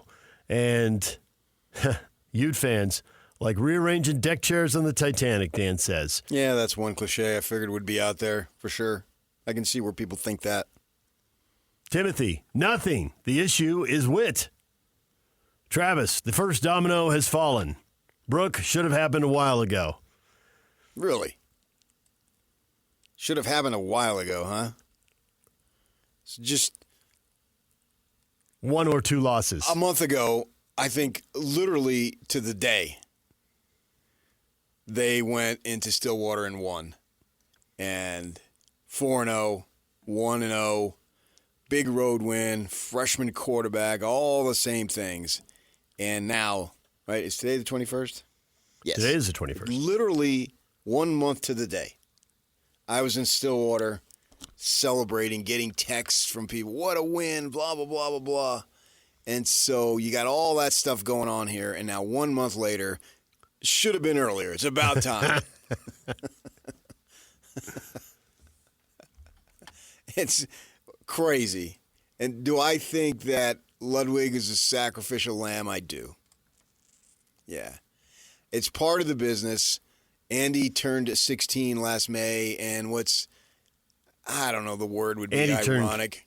60? 60. Okay. Yeah. You said 16. 60. Yeah. The big 6-0. Right. And 2 years ago, there were social media pictures of him watching, was it a Notre Dame hockey game? Yeah. Because Notre Dame was flirting with him, he with them. He comes back, talking to him, decided to stay here. This is my last spot. I'm going to retire with Kyle. Blah, blah, blah. Well, you're not retiring with Kyle. Is this your last spot? I don't know. We'll see if he wants to continue to go. But it could be, but not the way he anticipated. Is he any worse? No. But this is the business. Is he surprised right now this morning, talking to some people last night that are close to him, they feel really bad. I feel really bad for him. That guy treated me like gold every step of the way. Every time I interviewed him or even talked to him in an elevator, in a press box, I felt like I was treated like a peer. No, I'm not the football guy that he is. That's not what I'm talking about. But I'm talking about on equal levels in our respective jobs. So I loved the guy, and I hated to see it. He was the coordinator when they went to the Sugar Bowl, the Rose Bowls, and all that stuff. And I think it just boils down. They got smothered in their high expectations. Just, it reminds me in a sense of Gary Croton. That was his dream job, right? And it went south after that first year, and he got smothered. And Dave Rice over at UNLV, same thing. Well, basically got eaten alive in the job when he was head coach of UNLV basketball, and now he's coaching at Salt Lake Community. These are guys that are tried and true, tested in their respective sports. Are they any worse for the knowledge and they can't do the job anymore? Absolutely not. But things happen in this crazy business. You know, he was making 7 figures, high risk, high reward. Kyle basically pointed it out Saturday night. And I thought, Ludwig is going to be the guy to go. Oklahoma just did the same thing. That's the way this business works. Is it right? Probably not. But is it understandable? Yeah. Unfortunately, yeah. Not surprising, but it seems short-sighted. Is this really going to fix everything? That's not really the point, though. That sounds good. I thought the point was to fix everything. No. I don't fix think, everything I don't think and it win. Is. I don't think it is. I don't. In professional sports, and certainly at the coaching level, college is without question professional sports. You cannot deny that. You want to hold on to the amateurism of the players. Most folks are. I've been cynical enough about it for 2 decades, and I think people caught up to my line of thinking, and we understand it's not. And at the coaching level, it wasn't. But we see changes for change. You got to do something.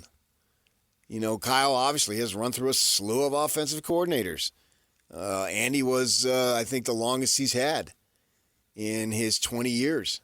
I have to double check that, but off the top of my head, I believe it is this go around. And so you make this change. Is Oklahoma going to do any better? I'm not following Oklahoma, but are they going to do any better? I wouldn't think so. They put in a tight end coach or an offensive line coach or whatever it was, but they still do these moves. So I don't know that it is going to. The move is designed to be better. The move is designed to shake it up. I don't know that Kyle will come out and say, yeah, we're going to be better on Saturday when we go to Houston. I mean, now's the time to let this guy get his footing. If you can't beat Houston, then you are really, really bad. If you can't beat Houston, there's no reason to think they're going to win any of the last 4 games. Exactly. But Houston is dramatically worse than the other 4 teams they're going to play the rest of this regular season. No question about it. Yeah. So do it now and feel good about it on that situation. Beat Houston, get a bye week. Yeah, right. And have 3 weeks. It's the timing of it, too. You know, why wait to the end of the season? Well, if you're going to do it at the end of the season, why wait? You know, I had an athletic director tell me several years back why the coach was not more than 15 yards away. Yeah, I want to fire him, but the school won't let me. So I'm going to do it at the end of the season. This is point blank to my face. Yeah. And because he trusts me. You know, as you said weeks ago, very well, better than I could have said, I don't play gotcha with these guys. And, I mean, the coach is right there. That was back when you can go to practices and all that stuff. Yeah. So if you're looking at it from that perspective, okay. It's an unfortunate thing all the way around. This team got smothered in the hype by one player who can't go. They weren't picked to be Joel Klatt running his stuff all off season. You know, they're a top whatever team and all these guys. And Joel Klatt's not alone. But it wasn't based on the defensive line. That's not to say that there's not pros and there's good players at those positions, because there are. And the defense is outstanding. It was outstanding the other night. But it's a quarterback-dependent sport. Everything about I'm talking about the hype. Not the talent, but the hype. The hype was all centered on Rising, and he can't go. Hype, to me, and this may or may not be how you mean it, but hype to me means exterior expectations. What the media thinks, what the fans think, what the boosters think. All the boosters are fans, but not all the fans are boosters. I think it's both. But inside the building, Kyle was not shy about talking about how bullish he was on this team. Yeah. Oh, I talked to guys over the summer. I did a forum with 3 guys, and they're all talking about it. Yeah. I'm curious. There's one specific question for Kyle that's got to be asked today. We will get to that next. Stay with us. It's official. 97.5, the KSL Sports Zone, is your official radio home of the Utah Hockey Club. When the puck hits the ice this fall, you'll hear every goal, every check, and every tension-filled moment right here on the Zone. Your exclusive home of the NHL and the Utah Hockey Club in Utah is right here on 97.5, the KSL Sports Zone. Come sip a couple rocks with me. Just give me any of your heart. The band of the day is right in PK's wheelhouse. Old Dominion. Matthew Ramsey celebrating his 47th birthday. It's brought to you by Live Nation for all the live concerts and events in 2024. Check out livenation.com. Oh. This was the hit that got them where they are now. This was the jet fuel that lifted them. Yeah. Got them out of 2,000 and 5,000 seat venues into 15 and 20,000 seat venues? Yes, it was. This was the one that was their breakthrough hit that they needed to go on and be where they are now. Yep. I saw them at the Depot. And then years later, you see them at the Delta Center. Right across the street. It's almost symbolic. You know what I mean? Yeah. Cross that line. Yeah. From, hey, that's a good band to, look who's in town. Right. I've seen them in 6 states, including Hawaii. You saw them in Hawaii? I did. Nice. Last year at Maui. It was awesome. I bet. Under the stars in January. Yes. I would like to do that again. Come to think of it. So there you go. My favorite band. The Utes, the big news this morning. They're going to have a new offensive coordinator. Andy Ludwig is out. Officially, he resigned. You hear the sarcasm in Kyle's voice on Saturday night, and you think, well, there was a little bit of pressure there, or a lot. Yeah, talking to people, there's no way he would resign, blah, blah, blah. I don't really get caught up in that. What difference does it make? The result is the same. Out is out. Way. Yeah. Out is out. So if that, you can think whatever you want on that. So my question to Kyle here. You said you had a question that needs to be answered. What are the differences of opinion between you and Andy? Or is it just on that thing? Is it just results based? I think it's results based. You think it's results based? You don't think there's any difference of opinion in who's playing or how they're playing? As far as run the ball more, throw the ball more, involve the tight ends more, this quarterback, not that quarterback, move on to the next guy, this freshman isn't ready, let's give somebody else a chance. I mean, we've different teams at different moments, we've heard all these questions asked. If there's some big philosophical difference with Kyle, then I understand this. I think the problem is more what you said the problem was earlier in this hour. One guy can't play. Yeah. There it is. I think they win that game Saturday if Cam Rising is the quarterback. I think they beat Arizona if Cam Rising is the quarterback. You want to argue about ASU? Maybe they win it, maybe they don't. They were giving up a lot of yards on the ground. Maybe they lose that game. So, but they're 6-1 or 7-0 if Cam's the QB. So, are you throwing the baby out with the bathwater here? Yeah, but this is pro sports. And this is pro sports. Okay. That's what they do. It is what they do, but you keep your gig if you get it fixed and you win. But you lost 3 in a row. So, fix it and win. It wasn't getting fixed. And maybe it can't be fixed this year, but because it is dependent on the one guy. I mean, you got the NIL money is poker chips. They put their poker chips on a guy who had a season-ending injury for the 3rd time in 5 years. It didn't work out. Now, coming in, they had 4 years. Twice he got hurt. Twice they won the conference. I get why they bet on him. But it was risky, and they lost. They should have gotten a more experienced guy in the portal. That would be best case scenario. That seems hard to do, but you're right. Have a better player behind him. And it's hard to do, but in the words of Mike Tomlin, that's why you're well compensated. Yeah, I know it's hard to do. I get it. Yeah. If it were easy to do, they would have done it. Texas actually did it, and it didn't work out. So you go ahead and find someone who played, and if you got to go recruit him off somebody else's roster. That doesn't seem to be an issue anymore. There was a time when that would have been, how could you? And now, right, it's a day that ends in Y. That you've got an opportunity. Hey, this kid here is our starter, but he's always had an injury problem, and you're only a sophomore, so you got 2 years, and we put Tyler Huntley in the NFL. Yep. And so Ludwig can tailor an offense around your skills. All that. They should have done that. I mean, this is all obvious second guessing, but I'm not paid to first guess. I'm paid to second guess. Yeah. If they'd held on to Bryson Barnes, would they have won that game? Those are the kind of games Barnes won last year.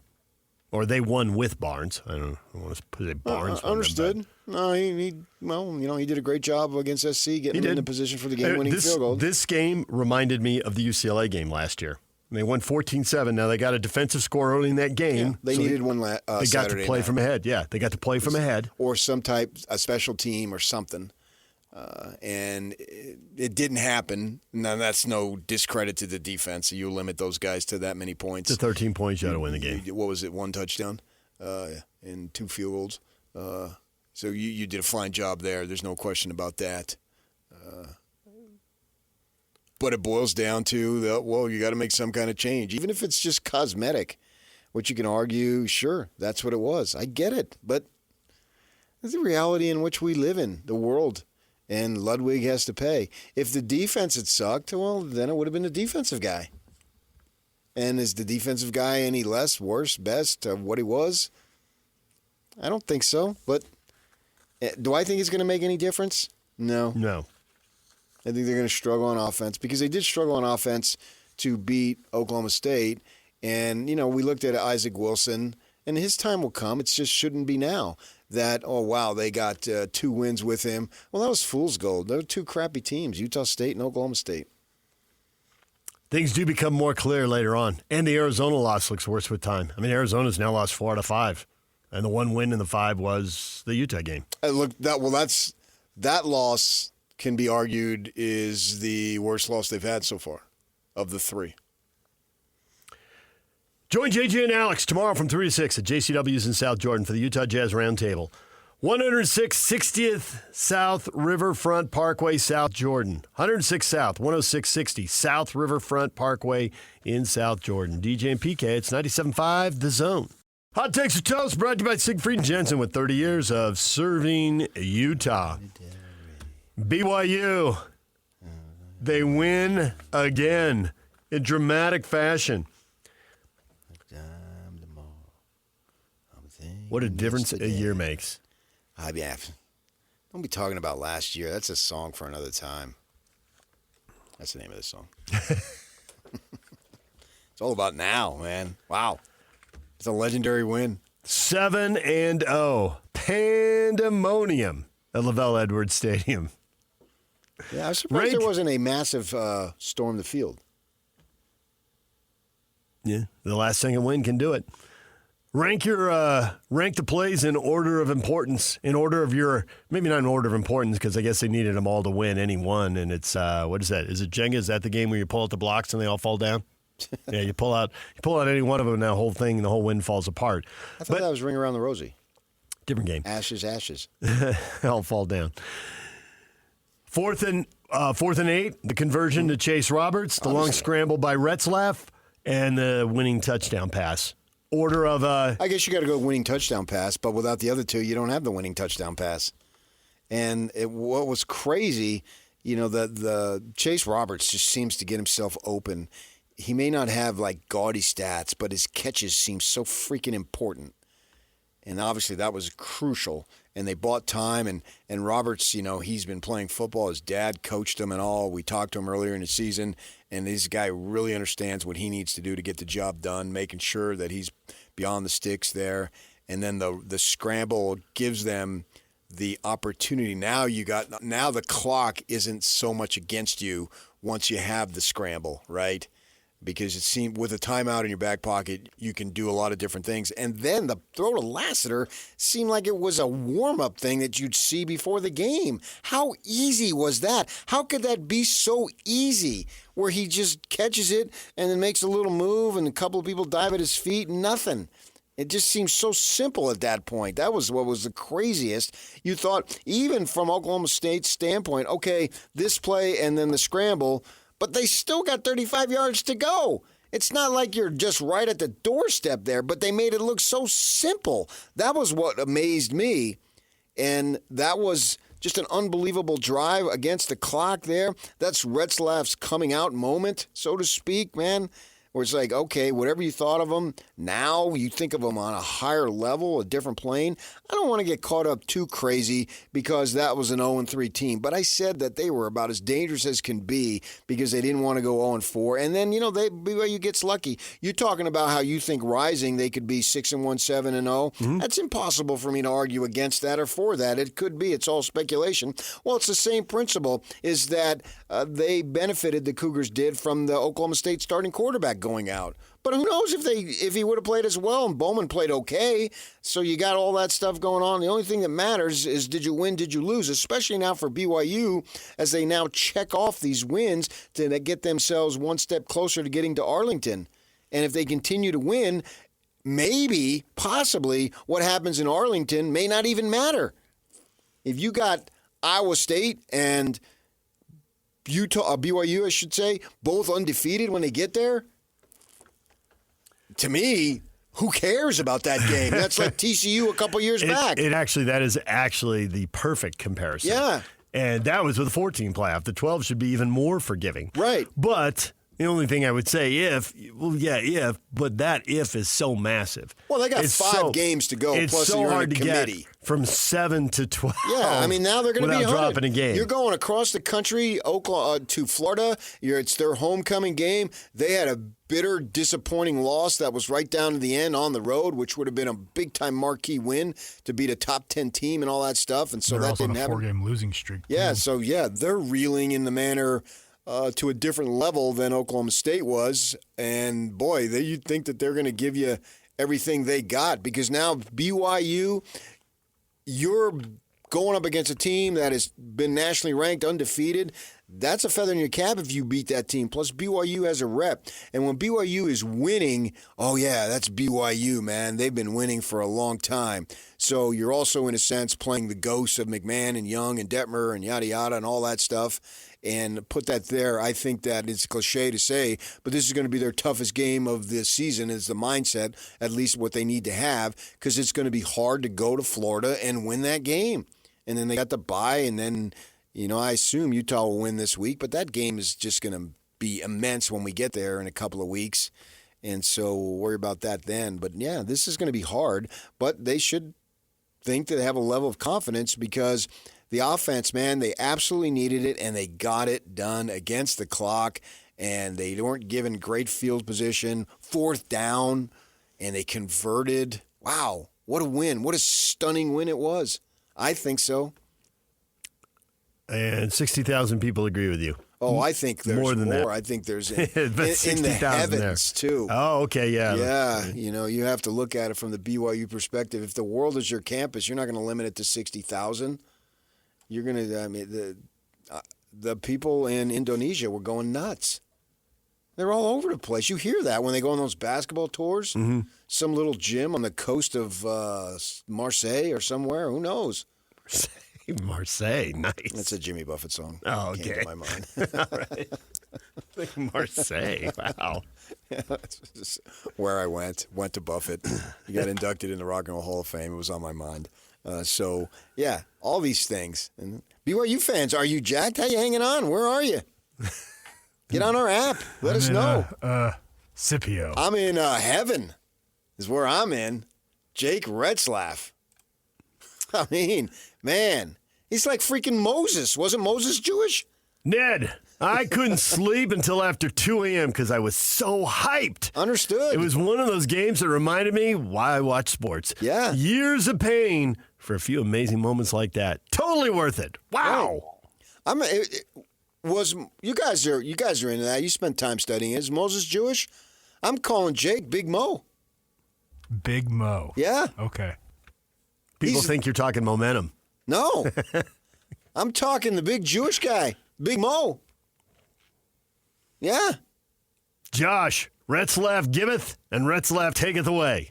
Well, that's not the way the game worked. Retzlaff taketh away and Retzlaff giveth. Yeah, that pick he threw was bad, no doubt. Did you hear about the pick right before the half, or did that one seem?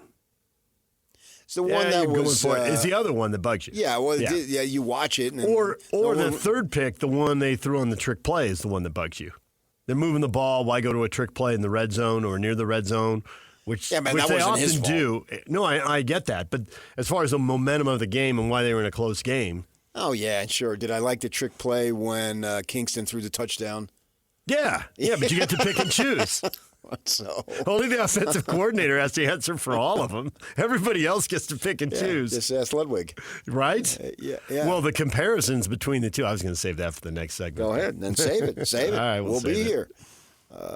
The ones that work, I like. The ones that didn't work, it didn't look like it was the right time to make that play because it didn't work.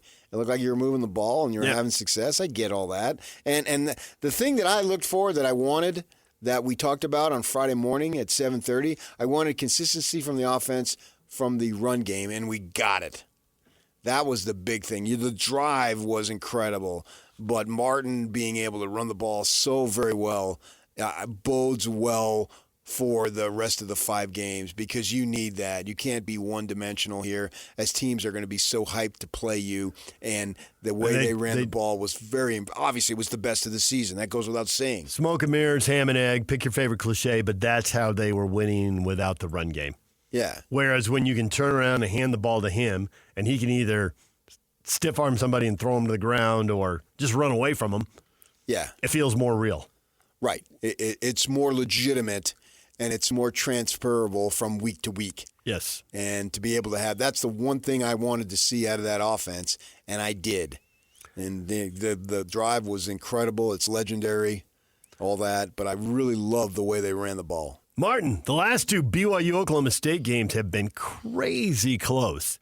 It takes a while to build rivalries, but it takes good games and people taking stuff away from each other. You'll never have a rivalry. Never. You always say that. I disagree. A rivalry is when there's nothing at stake and there's still all sorts of intensity. They're not going to have rivals. Oklahoma State will be no more of a rival than Baylor, Kansas State, you name it.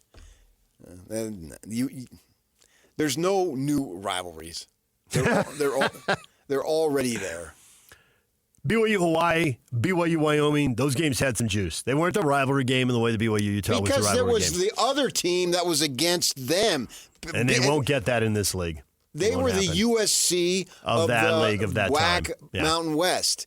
Everybody wanted them because they had won. That's like Utah fans claiming they had a rivalry with USC. Yeah, you did, but they didn't. And Wyoming and so forth, they had a rivalry with you, but you didn't. And there's not going to be. This isn't a rivalry. It's a conference game. Troy, when you're undefeated and ranked, you get everyone's best game, especially after OK State was coming off a bye. That was a great test for the Cougs. You can buy that. But, I mean, it's no more of a great test. They're going to get another great test this week. Yeah. Now, it won't be a team coming off a bye. It'll be a team coming off 2 close losses. What difference does that make coming off? That's so overrated. The Utah had 13 days. The Devils had 6, and they still couldn't get the job done. True story. If the Devils had lost that game, it wasn't because the other team had 13 days. Because if they had 13 days and they still lost, then fire them all if you're going to go that big of a deal. I mean, don't be worrying about that stuff. I mean, you can't control it. Why even let it enter your mind? Use it as an advantage, if anything else. So, a bye. Whoop-de-doo. Jay says I have to tip my hat. As a Ute fan, I appreciate the never-give-up attitude the Cougs show, and it will be fun to wreck their perfect season. Oh, yeah. There's no doubt if you wrecked their perfect season, it would be. it would be the Ute fans would come out of the stands again. It's been a while. And they would take Bajakian, put him up on their shoulders, on the mosh pit through the stadium. Yeah. I get that. We'll see what happens in 2 weeks. But everything is working their way. Is this a team that is just going to fate bestow upon it greatness? The scintillating SMU win. Kansas State, the ball bouncing your way 5 different times, if not 6, possibly 7. Keep going. 8. No, I rhyme 7 because it rhymes with heaven. The Cougars are blessed. It's free association now. 9 o'clock comes early, Yak. What are you talking about?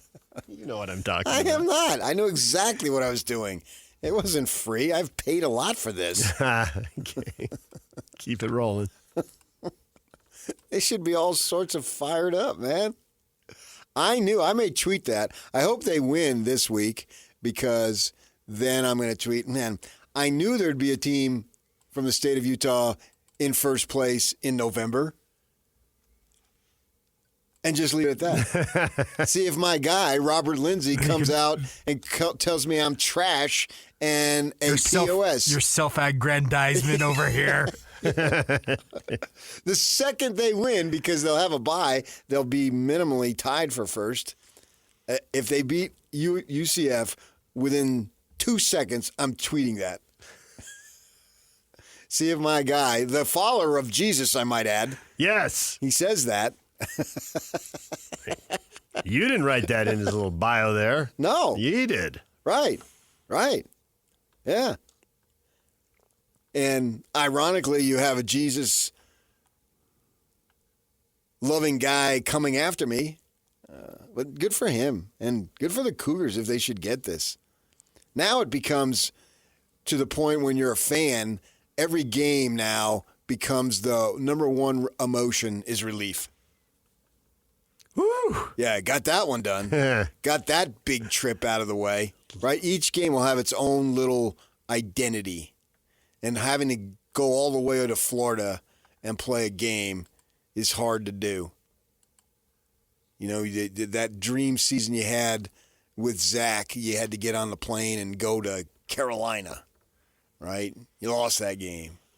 That was sort of similar here, going all the way to Florida. The time zone difference, blah, blah, blah. What's it at? That's a 1:30 start our time?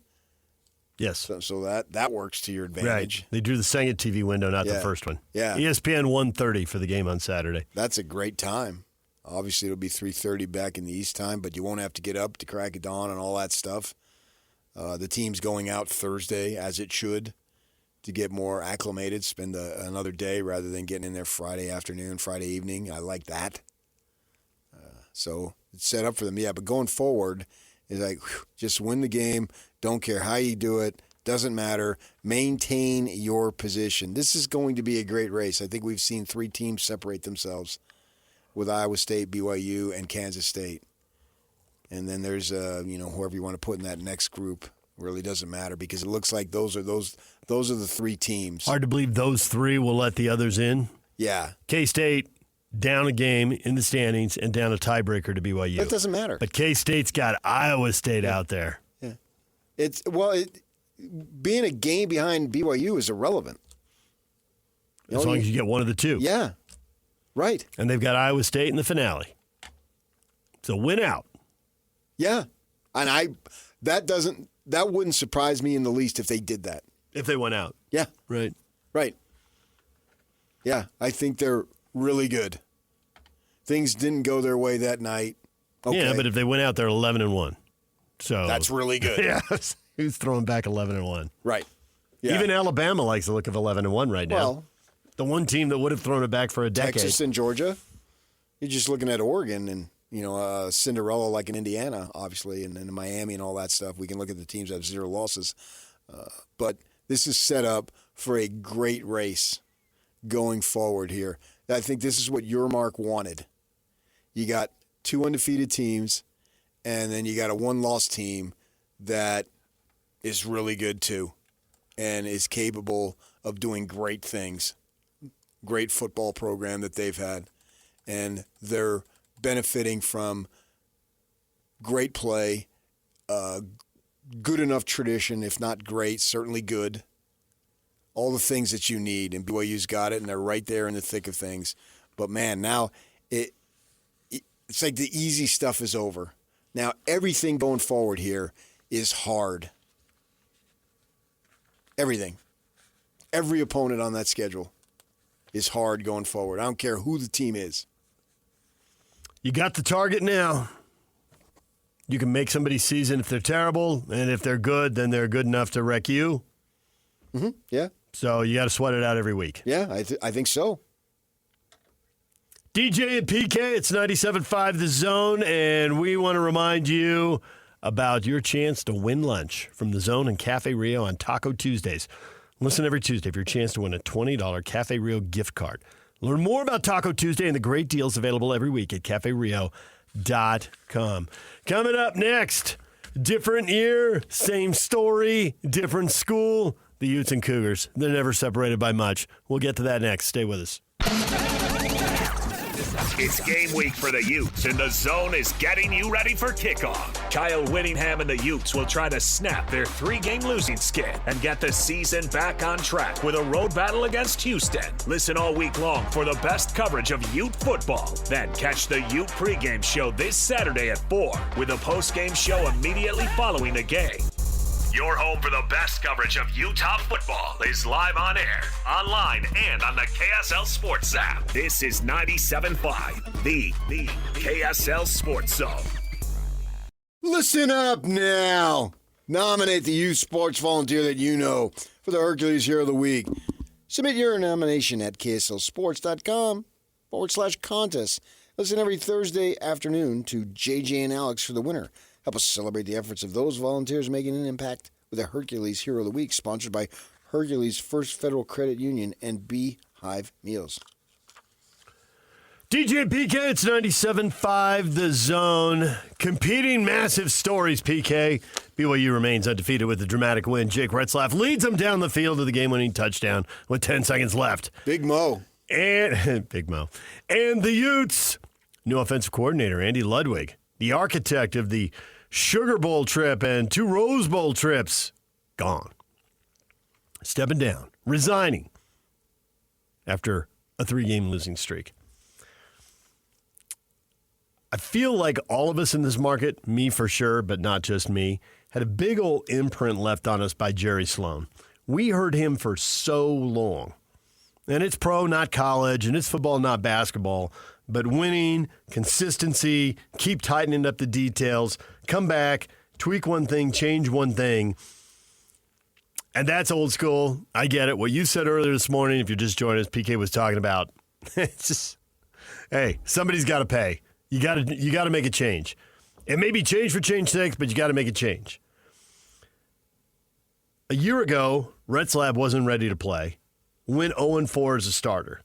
But under the Sloan theory, you believe in him, you picked him and recruited him for a reason, you keep working with him, and now they're having this great season.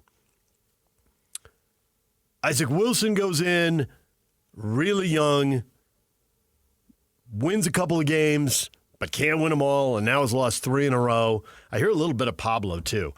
Man, you're 19 years old, and Pablo was telling about his 19-year-old goalkeeper, and it's hard to learn because you're just trying to survive in the moment and make the next play, and you can't go big picture and learn. I feel a little bit of that with Isaac Wilson.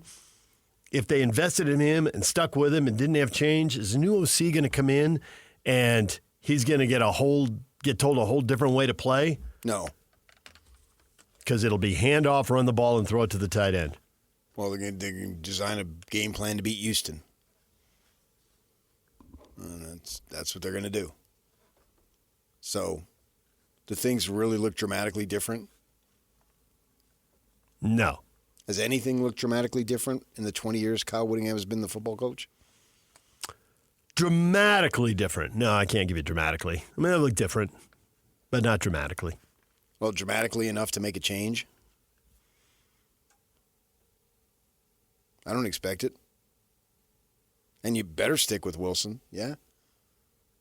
Just keep going. Wilson, what I hope happens to this young man is he's the next John Beck. I thought of that too. I thought of the Retzlaff story in the offseason because it's so immediate, but I thought, man, did anyone struggle in the big spotlight more obviously and more painfully than John Beck? Right. He stuck it out. Now, they did have a coaching change. They did. And at the end, he's got 11 wins, and he's won a massive game with an incredible play that we can all still picture. Yeah.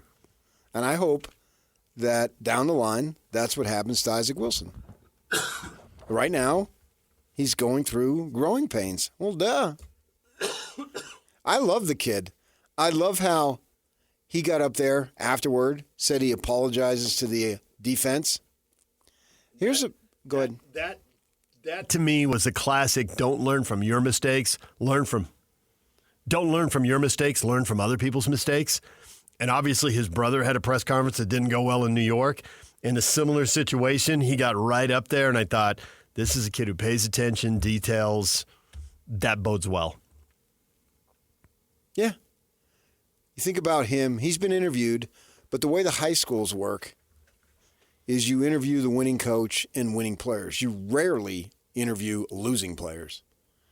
So basically every time he's been interviewed is when he's thrown for 450 yards and 5 touchdowns.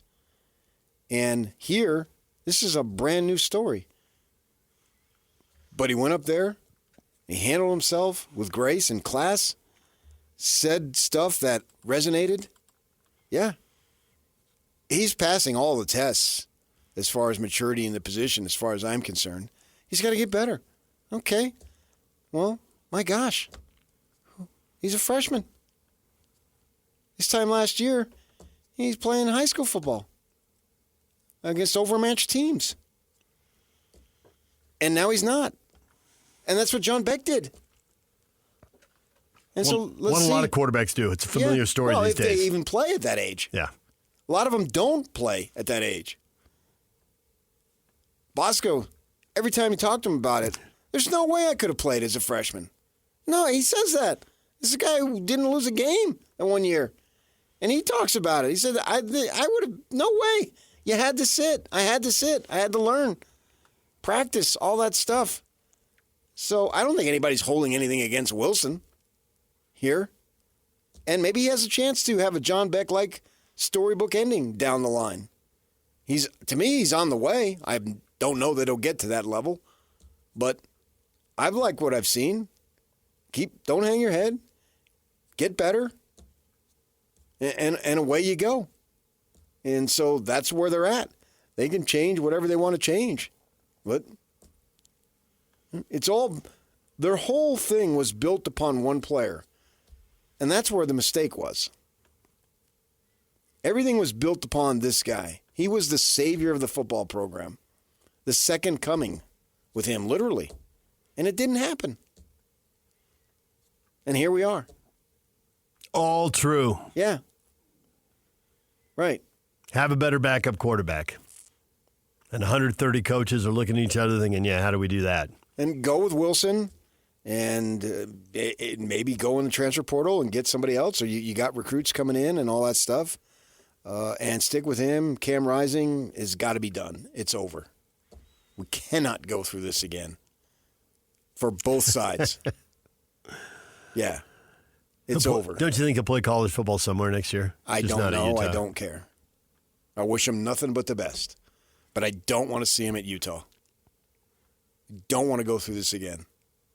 Go wherever you want. Do whatever you want. There's no reason to believe he wouldn't have a successful life.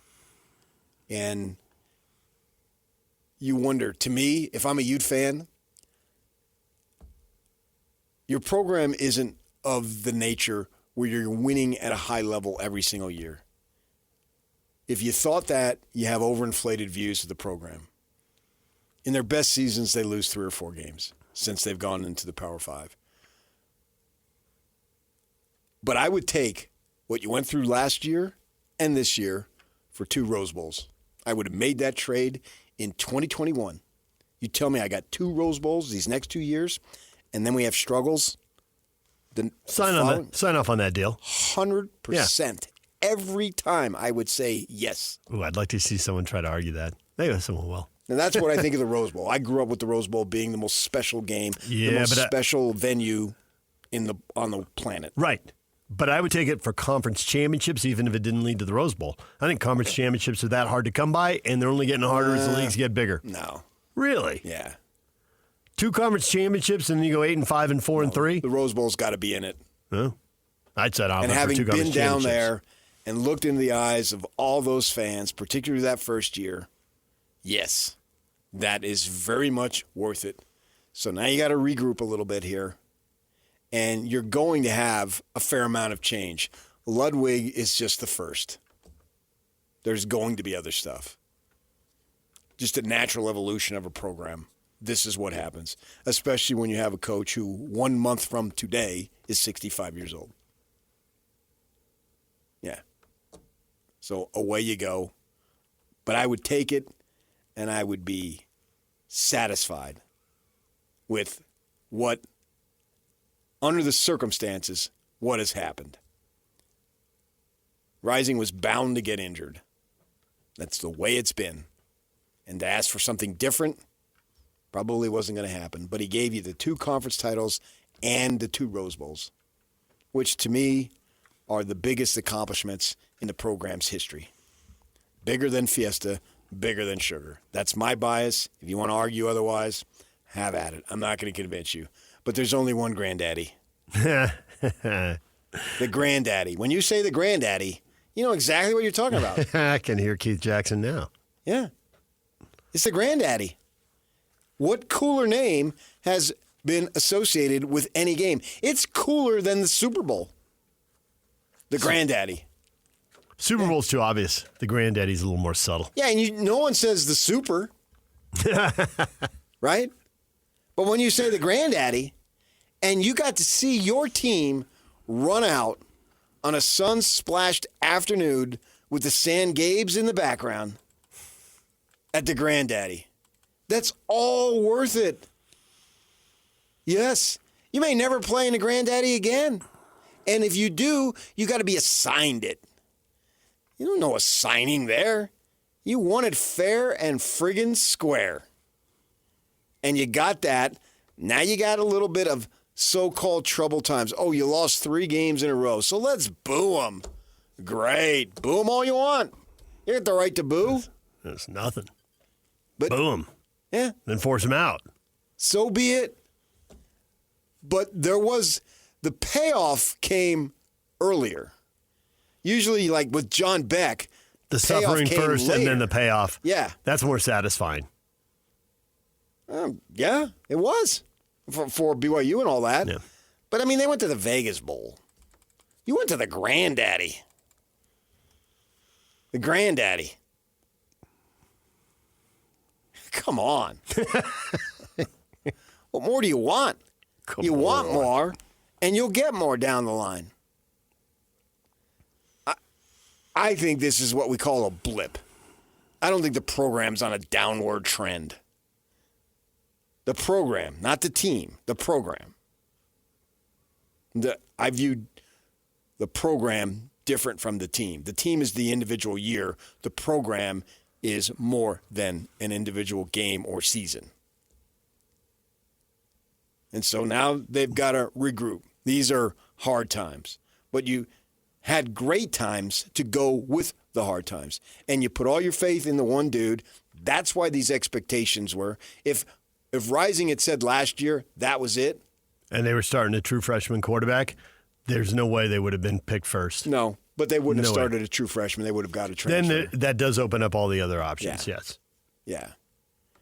But there would have been questions about the transfer. Maybe they should have said, and this is obviously, it's retrospect, they should have said last year, thanks, Cam.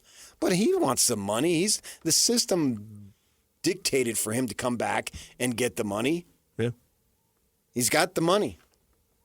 If it wouldn't have been the money, maybe you wouldn't be in this position. So all this NIL and stuff, everything plays into it. The new world of college football and college sports, we're seeing it on display, and right now it's in a negative form for Utah.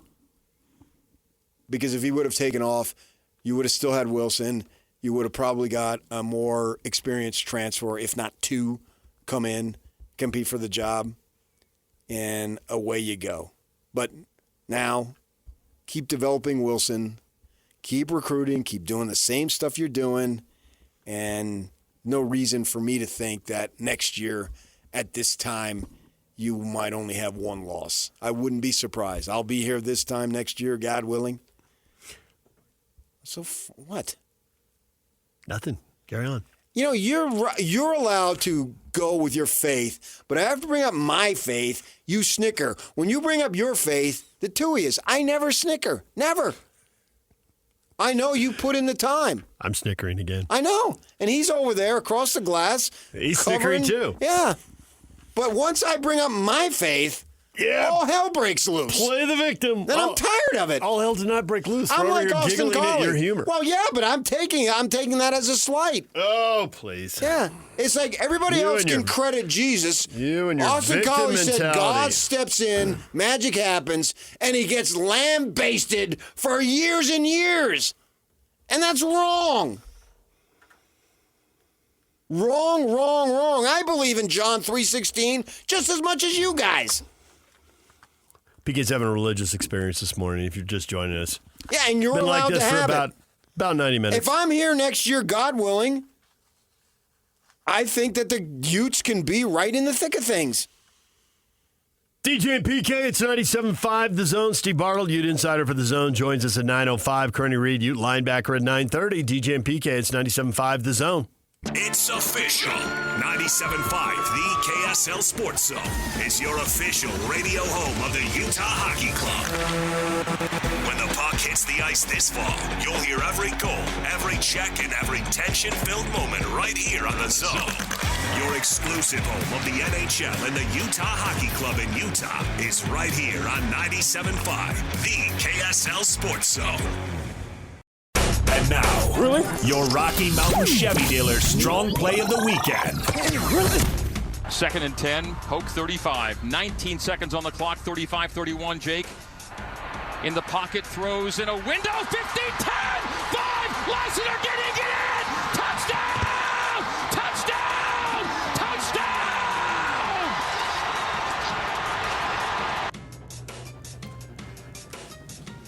There is the Chevy Strong play of the game. Know it today after 3 o'clock. JJ and Alex, a call for it, and you'll have a chance to win fabulous prizes.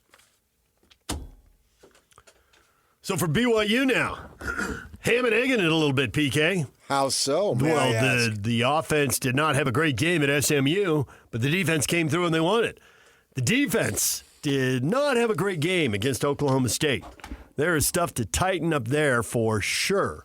But the offense had a great game, and they won the game. That's what I was worried about, is that with a new quarterback going in there, be more mobile, and the running back, Gordon, was good enough. He's not going to be down the whole season. Tough kid, man. He kept getting injured and kept coming back. A lot of respect for him and the way he played. And things were working for them. They drove the ball on BYU. Sometimes. Yeah, they drove the ball on BYU. Possession after possession. All 5 touchdown drives were between 75 and 80 yards. And that 3rd and 13 there down at the end was just a phenomenal call, that little wide receiver screen, because you'll get yardage, so you'll get into field goal position even if you don't get the first down. Just excellent play call, and they executed it perfectly, and they obviously got the first down. So I'm not that concerned there. I think you need to clean up stuff, blah, blah, blah, and get better, yada, yada, all that. But I think that was more about the quality of Oklahoma State looking pretty doggone good. The reason they were picked to finish second in the league. Yeah, and so they look good on that, and tip your hat to them offensively. Defense, make adjustments, but that's what it's all about. And the great thing about this, man, is for the Cougars, nothing will be easy. You know, for years, we'd go into November and they'd have a cream puff schedule, maybe a game or two. But it was like, we pretty much, in terms of focus and shift, it was all on Utah. And then the Aggies, like when Blake Anderson's first year, when they were really good, and they won that conference. But now, no, this is everything you dreamed of when you signed on 3 years ago to go into the Big 12, is to be in this conference and to have these meaningful games. Now every game is going to matter to the utmost. And if you keep winning, the next week the game gets even bigger than the prior week. Yeah, it does. Pressure's on. Here it is. Right. The opponents don't look overwhelming down the stretch, but the pressure of the moment, and we see crazy things happen in college football, so you never know. Well, it turns out they're 7-0, so no opponent has been overwhelming because they've won every game.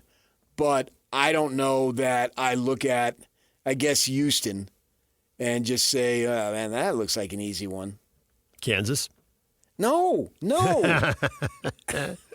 I'm a believer in Kansas. Kansas is 2-5. I got it, but no.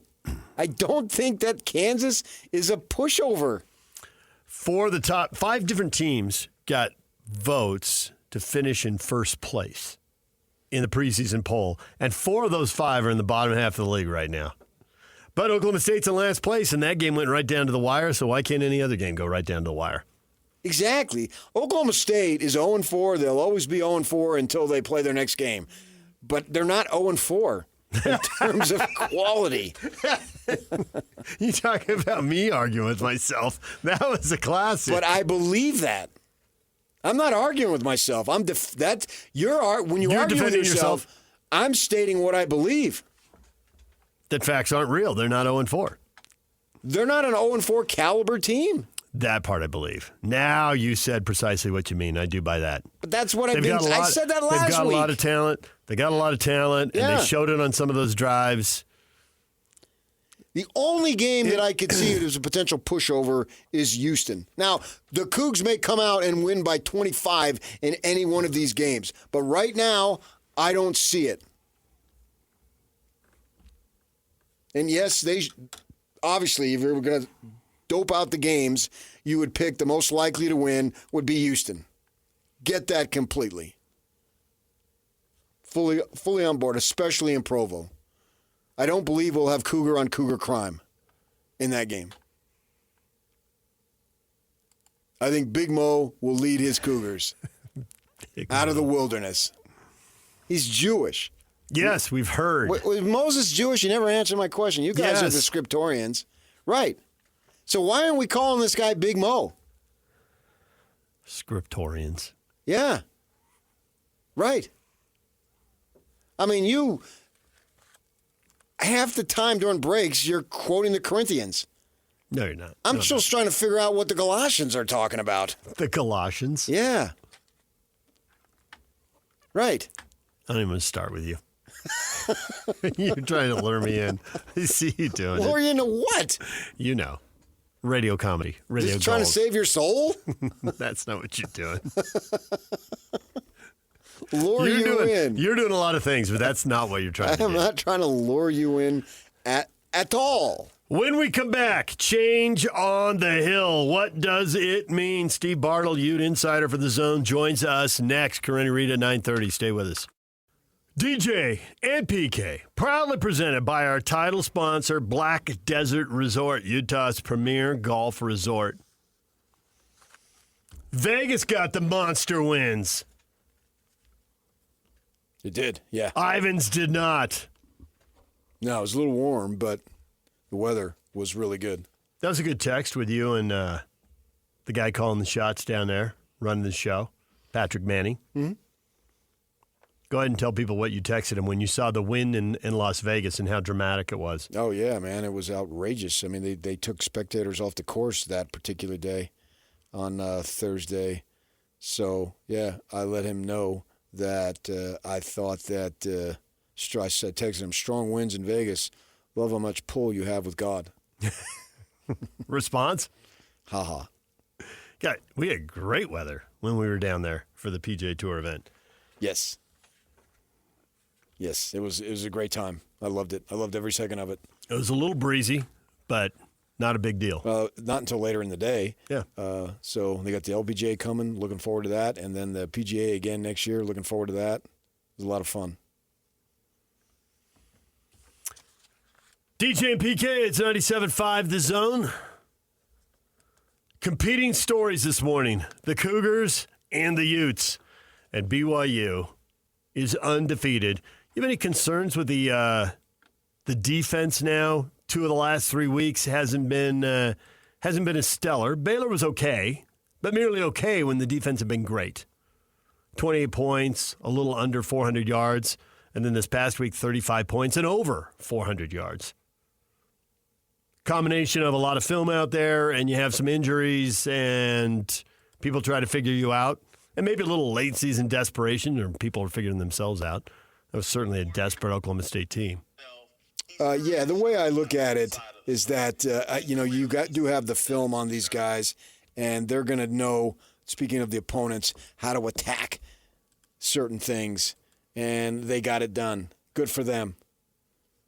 So BYU needs to tighten up the act. There's no question about that. They need to get way better going forward because, as I say, man, UCF, they can put points on the board.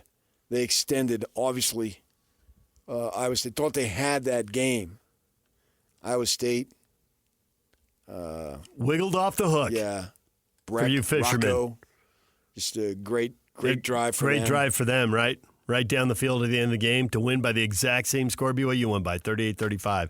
And that's not the first conference game UCF has played like that. They beat TCU 35-34. To start the season. Yeah, that was their conference opener. Mm-hmm. In Fort Worth. Right. Yeah. That got them to 3-0, and now they've lost 4 straight. Thing that, and we'll get to this later in the week, is that they had virtually no passing game. Nothing. And they threw for 62 yards. That's nothing. No. But they had 2 guys.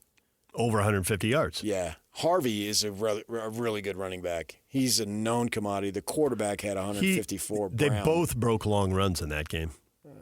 80 yards and 67 yards, Yeah. I think it was. Harvey's fast, but on that particular run, they blocked it up, and he just burst through the left side and was gone. He didn't have to change direction, break tackles, stiff arm guys. He just he's ran. An excellent player. Took it and ran. And he's been an excellent player. He's a senior. Compact dude, but he's a proven commodity in my mind. You just look at him in the whole time that he's been there. I think he had 1,400 yards last year, and then in a lesser role the year before was like 800. So this guy can do it. He can play. Yeah. So you're going to have to corral him in the way that you needed to corral Gordon. He got loose on you a little bit, and very similar to the first half, I think, in the way that they played. You got a quarterback who's mobile, and you got a running back who's really good, and that's what Oklahoma State had early in but in the first half, in the first portion of the game. So I see a lot of similarities there. What you would hope for is that your offense is clicking, and it gets harder the later in the game to rely on a running game. Because you're battling time and score and all that stuff. So we'll see how BYU's offense can do. But that's the great thing about a football program and a team is there's some games you're going to need the offense and some games you're going to need the defense. And you're not really sure when those games are going to be. Obviously, you needed that offense the other night. SMU game, you needed that defense. And I feel a level of confidence in that we've seen some progression from BYU's offense, particularly now that they've got running backs back. So I'm thinking they can go down to Florida and have success offensively and wouldn't put that much enormous pressure on the defense that has been there and do what they need to do. So defense needs – we've talked about how the defense has been dominant and BYU's offense has been opportunistic. Maybe reverse that. Have the offense be really good and the defense, come up with a critical interception like you did against Baylor. Ball's up in the air, you go get it, and you preserve the win that way. And in the end, who cares? 7-0. Those are the numbers people really care about. Everything else is details. Right. Up at the U, change. Major Covering change. the Utes better than anyone else. This is Ute Insider Steve Bartle of KSLSports.com on 97.5, the KSL Sports Zone. Steve Bartle, our Ute Insider, joins us. Steve, good morning. Morning, fellas. How we doing? Great, man. You got your own open now. You're big time. Hey, that's what we do when you join the big leagues here with you guys. So we're seeing you, and I know you've seen this. We're seeing you getting mentioned on Twitter. That's the big time right there. Way to go, Bartle. You got Andy fired. Hope the next guy brings a better product Utah fans, then in quotes, deserve, closed quotes, period. The Utah pig bus. Look at you wading into the middle of it. You got him fired because Kyle's hanging on your every word. I mean, Steve, I don't want to break it to you, but I don't think Kyle's hanging on the words of anybody in the media. Yeah, no, it's definitely PK. So, yeah, I mean, I know my place in all of this. And just, man, it's wild to just a crazy weekend. But, yeah, I guess I have arrived where it's not my fault that I willed that power. Me. I did that. 100%. But, just with the news, Andy Ludwig stepping down, obviously all signs pointed to it, considering where we were in the season and just, the lack of progress that had been made on that side of the ball. I think you could sense in that press conference after that game with Kyle Whittingham that, he knew what changes need to be made. And it was, his tone, his demeanor, everything just pointed to, something like this coming. And, it's an unfortunate end for for Ludwig and his tenure because he was great. He was great at Utah. He arrived in 2019 and made an instant impact with Utah in this offense. Tyler Huntley had a Heisman campaign midway through the season that year because of how well he was playing under Ludwig. Just Zach Moss, maximizing those two in that offense. The impact that he had was felt right away. And then, 2021, 22, two of the greatest offenses that we've seen at Utah were among the best in all of college football. To go from that to now this and having to step down from his duties, I think it was surprising. I don't think it's something that anybody had on their bingo card this season. Just a wild turn of events for this Utah program. You make a change, and you can't just do the same thing. You have to change, right? You've made the change at top. Now what are you going to do as far as actual changes in the offense? What do you expect? Yeah, I expect Mike Bajakian to be elevated to play career. That's not official just yet, but that's based on what I've heard, that's what I am expecting is Bajakian to be elevated from his offensive analyst role, where he's kind of served as quarterbacks coach since he joined the program back in March, and has actually developed a really good relationship with Isaac Wilson.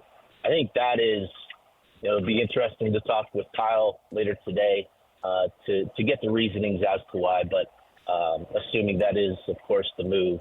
But I do believe that relationship with Isaac and just where he's at with his game, I think is where we're headed. And with Bajakian, I think it's important to understand that his entire career, he's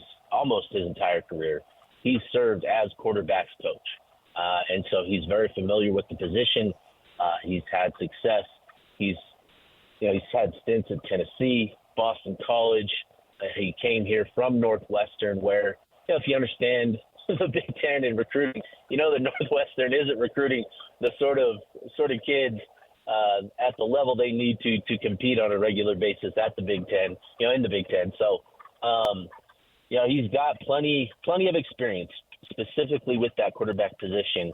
And when you look at his offenses, I think it is more tailored to Isaac's skill set at the moment, where you could see it in that TCU game.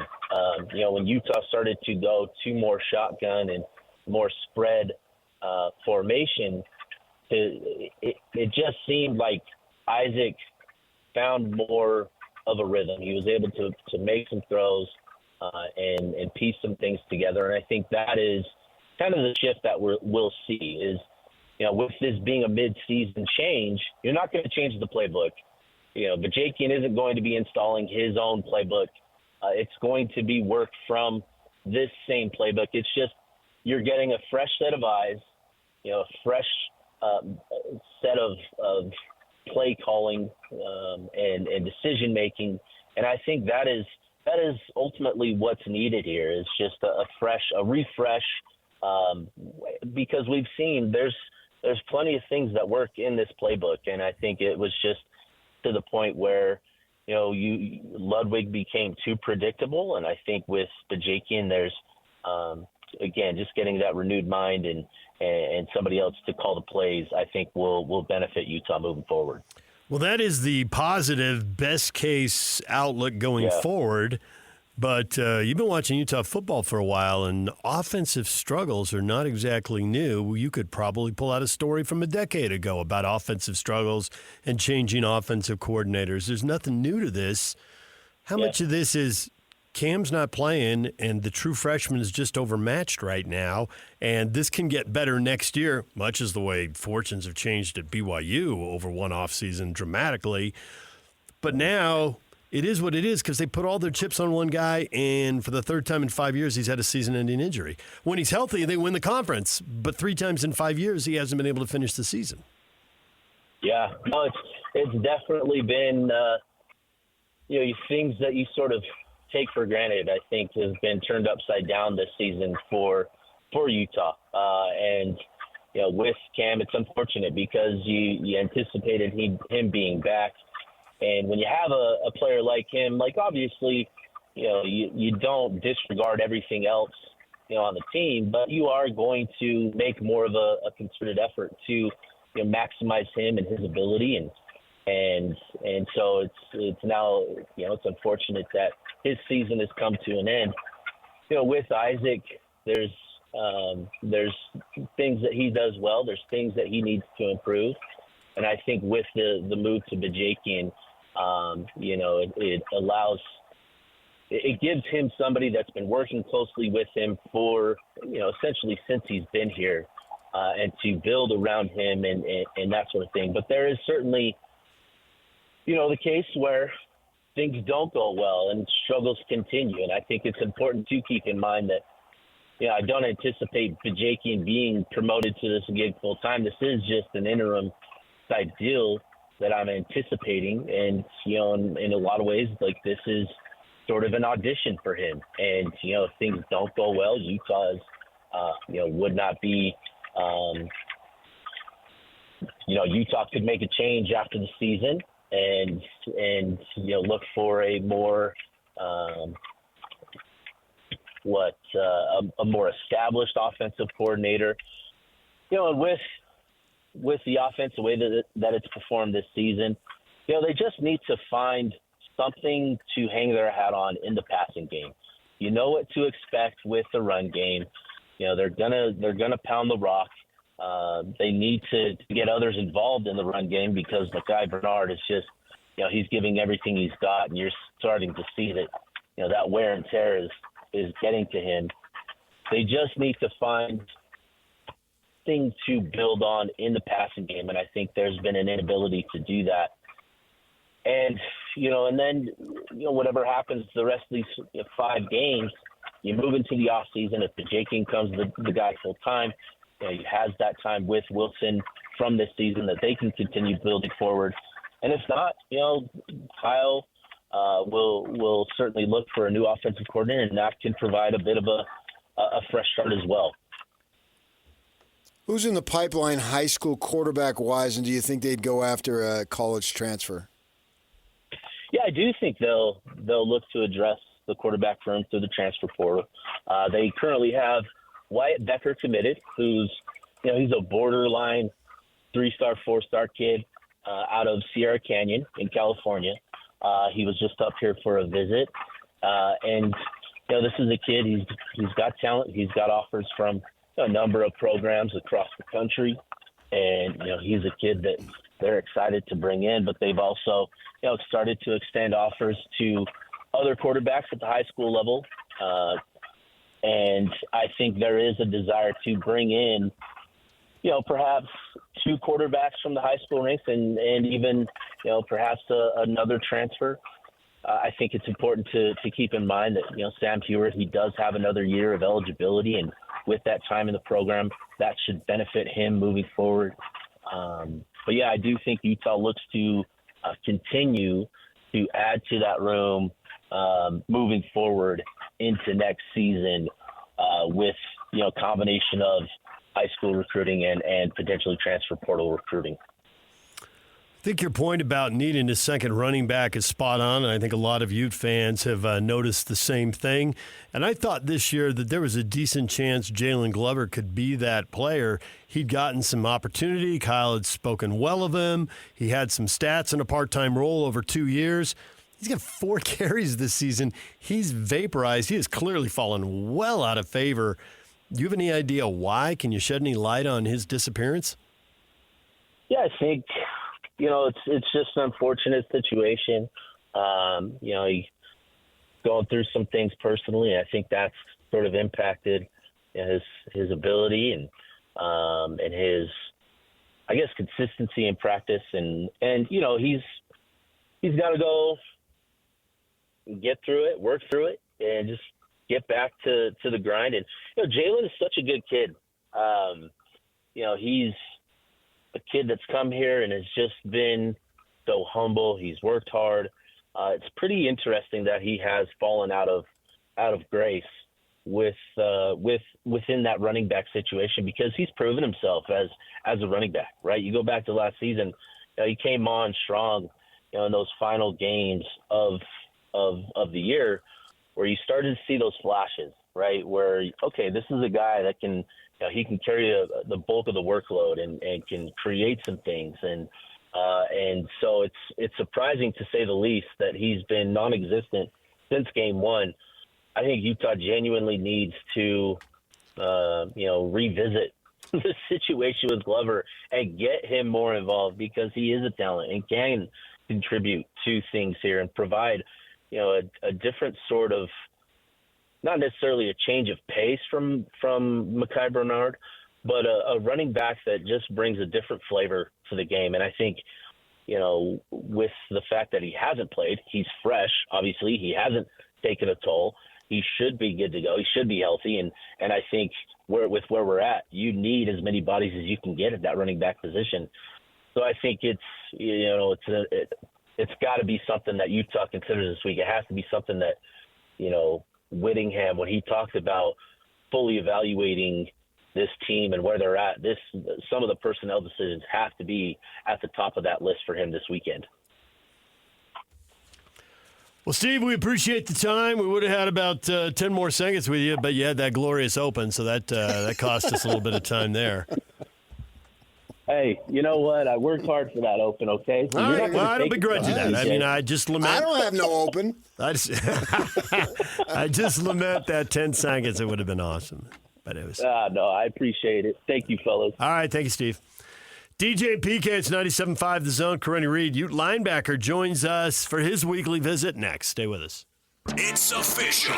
97.5, the KSL Sports Zone, is your official radio home of the Utah Hockey Club. When the puck hits the ice this fall, you'll hear every goal, every check, and every tension-filled moment right here on The Zone. Your exclusive home of the NHL and the Utah Hockey Club in Utah is right here on 97.5, the KSL Sports Zone. Join JJ and Alex tomorrow from 3 to 6 at JCW's in South Jordan for the Utah Jazz Roundtable. 10660th South Riverfront Parkway in South Jordan. DJ and PK, it's 97.5 The Zone. We're going to talk with Karene Reid. I can't concentrate. If I'm here in Old Dominion, I can't. You can't. This is in your wheelhouse today. Yeah. Old Dominion's the band of the day.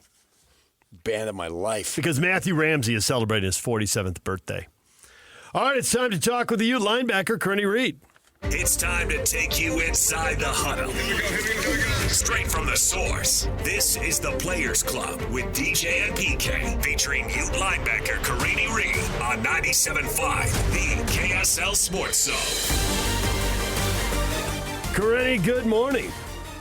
Good morning. How's it going? Good. I suspect you are a conflicted guy this morning. Is that true?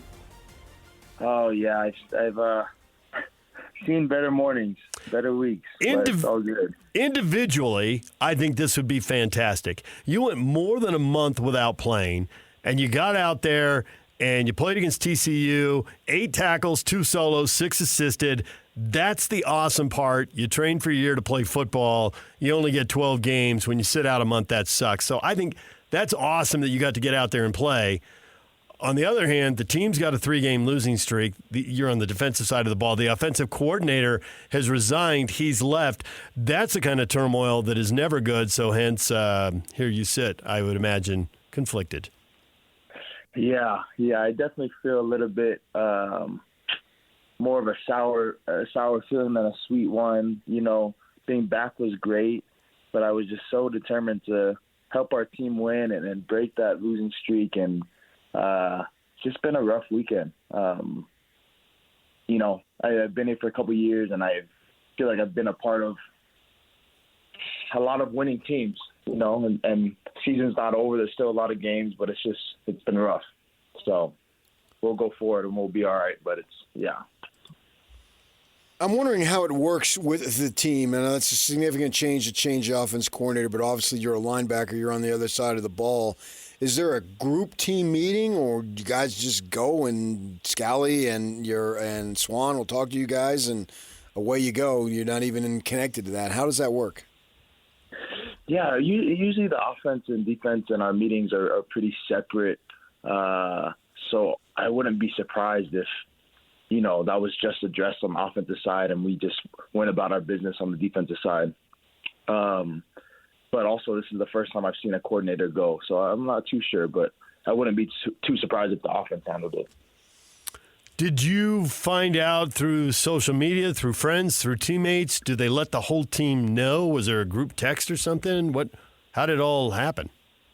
Yeah, there was a group text that went throughout the team first, and then not too much longer, I guess it was released publicly. But really, really sad to hear about it. I loved Coach Ludd from the interactions I've had with him, just in passing or in meal rooms, and love the guy and hope the best for him. You're a veteran dude, married. I think you got a kid, you told us. So, yeah. You know, I'm imagining for you, you've already learned that this is a business. It's a sport, but it's not like high school. It's a business. To me, I think you've already got that understood and wrapped around your mind as far as that goes. Is that true? For sure. We were all close, like family in that building, and would do anything for each other. But it can get rough real quick when we're not doing our part individually. And yeah, it's all happy when we're winning games, I guess is where I'll put it. Your quarterback got up on the podium and apologized to the defense on behalf of the offense. What does that mean to a defensive guy to hear the guy who quarterbacks are the glamour guy and they're the star and they get all the pub? So what does it mean to hear that after a 13-7 game? Yeah, it shows a lot of maturity from Isaac. You don't usually see that in 17-year-old kids, and for him to do that was very grown of him and just made me like him more. I tried to tell him before we went to media, hey, I don't know how you're feeling right now, but not all of this is don't put all of this on your shoulders. You know, I don't know if you're having those thoughts, but this game isn't on you. The season isn't on you. It's a team sport. We're all here for you. And so for him to get up there and apologize was mature of him, but I don't want him feeling that pressure, especially as young as he is. When you come back, is it a situation where you're 100% or no, but you're good enough to go? I think I was close. So to answer your question, I think I was good enough to go. Once the adrenaline started pumping, did you notice a difference? Or were you out there compensating for something and trying to overcome it? No, I think the adrenaline helped. And now I feel like a train hit me, but I'll get back here soon. Each team needs leaders, right? And this is not what the team expected to have a 3-game losing streak. Probably didn't even expect to lose 3 games the entire season. But, you still have 5 games to go, and each one of these, and maybe 6, I think you'll find a way to get a couple more wins, so you'll probably play in a bowl. But who are some of the leaders now that can really, really step up and to make sure this team gets back on the right track as soon as this very week? For sure, on my side of the ball, Junior Tafuna, Keanu, and Lander are people that I rely on heavily to carry the load as far as leadership. And then on offense, obviously we called a new captain with Mekhi Bernard, and Keithy's been around, and now Isaac we all look to. So between those group of guys, we really will look to each other to carry this season out. Will your position coach, Colton Swan, have some kind of rodeo metaphor for you guys? It seems like rodeo comes up occasionally with him. Yeah, no. He does use his upbringing to help motivate us, and he's pretty good with analogies, so I'm sure he'll have something. You think maybe that the defense thinks, I thought you played well enough, certainly. You gave up 1 touchdown and 2 field goals, I think it was. But if the offense is going to need some more time, can the defense look to itself, man? Not only do we need to play well, we need to get maybe a score or 2? Right. No, I watching that film, just wish maybe we had maybe some of those turnovers that we dropped, or getting to the quarterback quicker. We rushed him a lot and he threw the ball away. Whenever you lose a game, you just look at the details as to what could have changed the game. And, if we're going to struggle to put up points, then we defensively got to do more. So whatever it takes to win, man. Did this game remind you of the UCLA game last year? Some guy had a pick 6 early in that game. Oh, yeah, that was so lucky. I remember that play. And then you end up winning 14-7. I thought the parallels between the 2 games were pretty close, except you didn't have a pick 6. Yeah, thanks for that one. Yeah, I wish I could have maybe duplicated that, and we would have walked out with smiles instead of frowns. Every week now, this time of year for home games, every home game, I should say, rather than every week, most schools, if not all, have X number of recruits that come on visits, and they're there on game day and all that and soak that up. How much do you guys, the actual players on the team, get involved with that? I should probably be better about that. I think we're so focused on the game that we see them, but we don't always, at least for myself, don't always go and greet them unless our recruiters ask us to. But I definitely notice them and want to do a better job about reaching out to them. On the rare occasions that you do interact with them, what kind of stuff do they want to know? Do you look at yourself at that age and just think, I can't possibly explain to you what you're about to go through in the next 4 years? Good luck to you. Right. Unless you're hosting a player, sometimes you don't really have the time to have those conversations, especially coming off of a loss. People want nothing but just to get out of there as quickly as possible. But, when you host these recruits, you definitely have time to answer those questions and show them around Salt Lake and all that. Late game, and there's one of 2 things that's going to happen. You're either going to be thrilled that you won or obviously bitterly disappointed that you lost. And so after the interviews, I always go out the Garf end zone there and get up out on the street, and that's where you see all the families there, and they're all milling around. And, you talk about getting out of there and all that stuff. And the mood that you see is going to be reflective of the score every time, right? They're either hugs of joy or hugs of consolation. And I'm wondering at that point, once it's over and you've addressed your family and all that stuff, and you go home, wherever that might be, when are you actually, after playing such a late game, able to even get to sleep? Yeah, it gets pretty late. I mean, you're so stimulated from the crowd and the adrenaline, and then also you just have all these racing thoughts about what could have been that night. So it can get pretty late. And you know, I'm the type to, once the film's up, I want to watch it right away. So I can get in trouble from my wife. Like, can you let it go already is what she'll tell me. It's like 3 a.m. and I'm trying to watch the whole game that we just played. But, yeah, it can get pretty late for sure. So I definitely slept till like 11 or noon yesterday. Oh, nice. Well, then you better thank your wife. You got a kid, and you slept till 11 or noon? Boy, Don't worry. you got a good teammate at home. I know, I do. I really do. Do you have requirements from the team on Sundays or no? Just treatment. So if you're injured or anything like that, you got to go in on Sundays. Did you go in? Of course, yes. I'm getting old. I'm there every Sunday. How long does the treatment last? I mean, it probably depends a little bit on your injury, but kind of give us a range of treatment sessions you've been through over the years.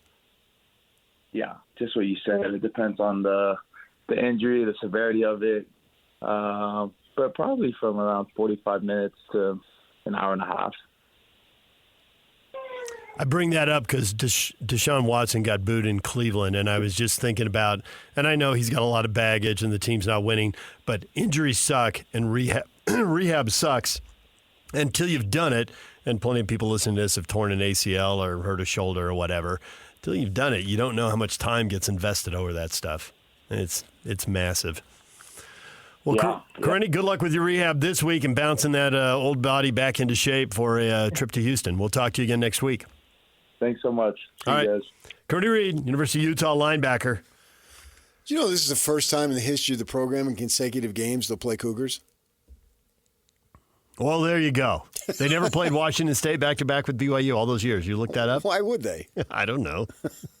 I know they played Washington State occasionally over the years. Occasionally? Yeah. And BYU in those years was always at the end of the schedule. So as long as in the Pac-12 years they didn't play. Did they get Washington State in a bowl game? Yes, they did. Their first bowl game under Mac. So they did play Cougars back-to-back, but not in the regular season. Okay, you got me there. Regular season qualifier saves that. Yeah. Yes. Good call. I forgot about that bowl game. I thought they did. Yeah. As I went back into memory. Washington State had a good quarterback then. Was Bledsoe there? Who was their quarterback? I don't know. Doesn't matter. I'll look it up on the break. Entertain myself. All right, DJ and PK, it's 97.5 The Zone. Your feedback reaction to Andy Ludwig out. That is next. Stay with us. And it's all over almost here. Don't go nowhere. Join Hans and Scotty at Tim Dahle Nissan Southtown Wednesday from noon to 3 for the Cougar pregame show at 11155 South Jordan Gateway in South Jordan. So listen to this tune right now. Is this country? Yes. This is country? Yeah. Yes. But let's do Brown-Eyed Girls, Sweet Caroline. Small town Saturday night. Before you lose that love and feeling, let's go dancing on the ceiling. Yuck, am I off? Is this country? It's country, but PK's got a very good point. It's poppy country. I'll give you it's the country poppy rock. It's more country rock, and it's okay. I can give you country rock, but it's country. I have a dad who grew up Merle Haggard was my dad. That's country. That's country. And that's what I kind of grew up listening to. Country and western. Country western. Yeah. That's what I kind of grew up listening to. This is pop music, as PK likes to point out. That's been, but it's still country. Yes, he's got the twang. Yeah. Oh yeah. They got the rhythm guitars. They've got the slide, whatever you call that. Yeah. Slide violin. The sit-down thing. Yeah. So I know what you mean. There's still a lot of country elements to it, but it is pop music. I call it country rock. I like that. Which country rock's a good exactly what the Eagles were, my favorite band of all time when they started. No twang. This is Latter-day Eagles. I call them LDE. I'm sure you do. I don't doubt that at all. Yes. Yeah. And they're great people. You going to see Old Dominion? No, I'm going to see LDE. What are you doing here? This is LDE. This is Old Dominion. When you listen to Take It Easy and Peaceful Easy Feeling, in fact, the Eagles put out a live album, and Glenn Fry even says, who still likes country rock after 40 years? He calls it that. Yeah, cool. That's all these guys are. Okay. It's so obvious what they do. And what I like what he says is he's their lead singer and he does all the talking.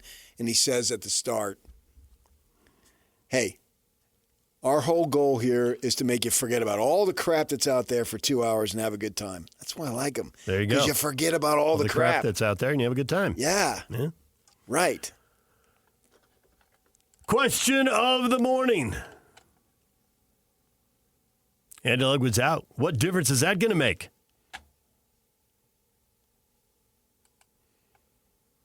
I don't know, honestly. There's tons of, pretty much nothing, Brian says. And he's got the gif with the guy with the shades on, waving his hands. I don't know. I found it interesting that last night they put out a statement. Media. Below is a statement from head coach Kyle Whittingham regarding offensive coordinator Andy Ludwig, blah, blah, blah. And then it has media availability, Kyle at noon. And then post-practice time TBD, to be determined, Mike Bajakian, offensive players, Mike, offensive players. And then this morning, they put out the same thing, same statement, but at the bottom, it says post-practice time, offensive assistant coach, offensive players. So they took Mike's name out of it. That's the only difference I can see.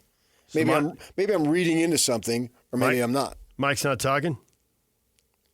I don't know. The one they put out last night and the one they put out this morning, the only change is Mike's name is not listed. Last night it was. I would like to hear from him. What do you got? This guy's got all sorts of credentials. It's not like they're picking somebody up off the street.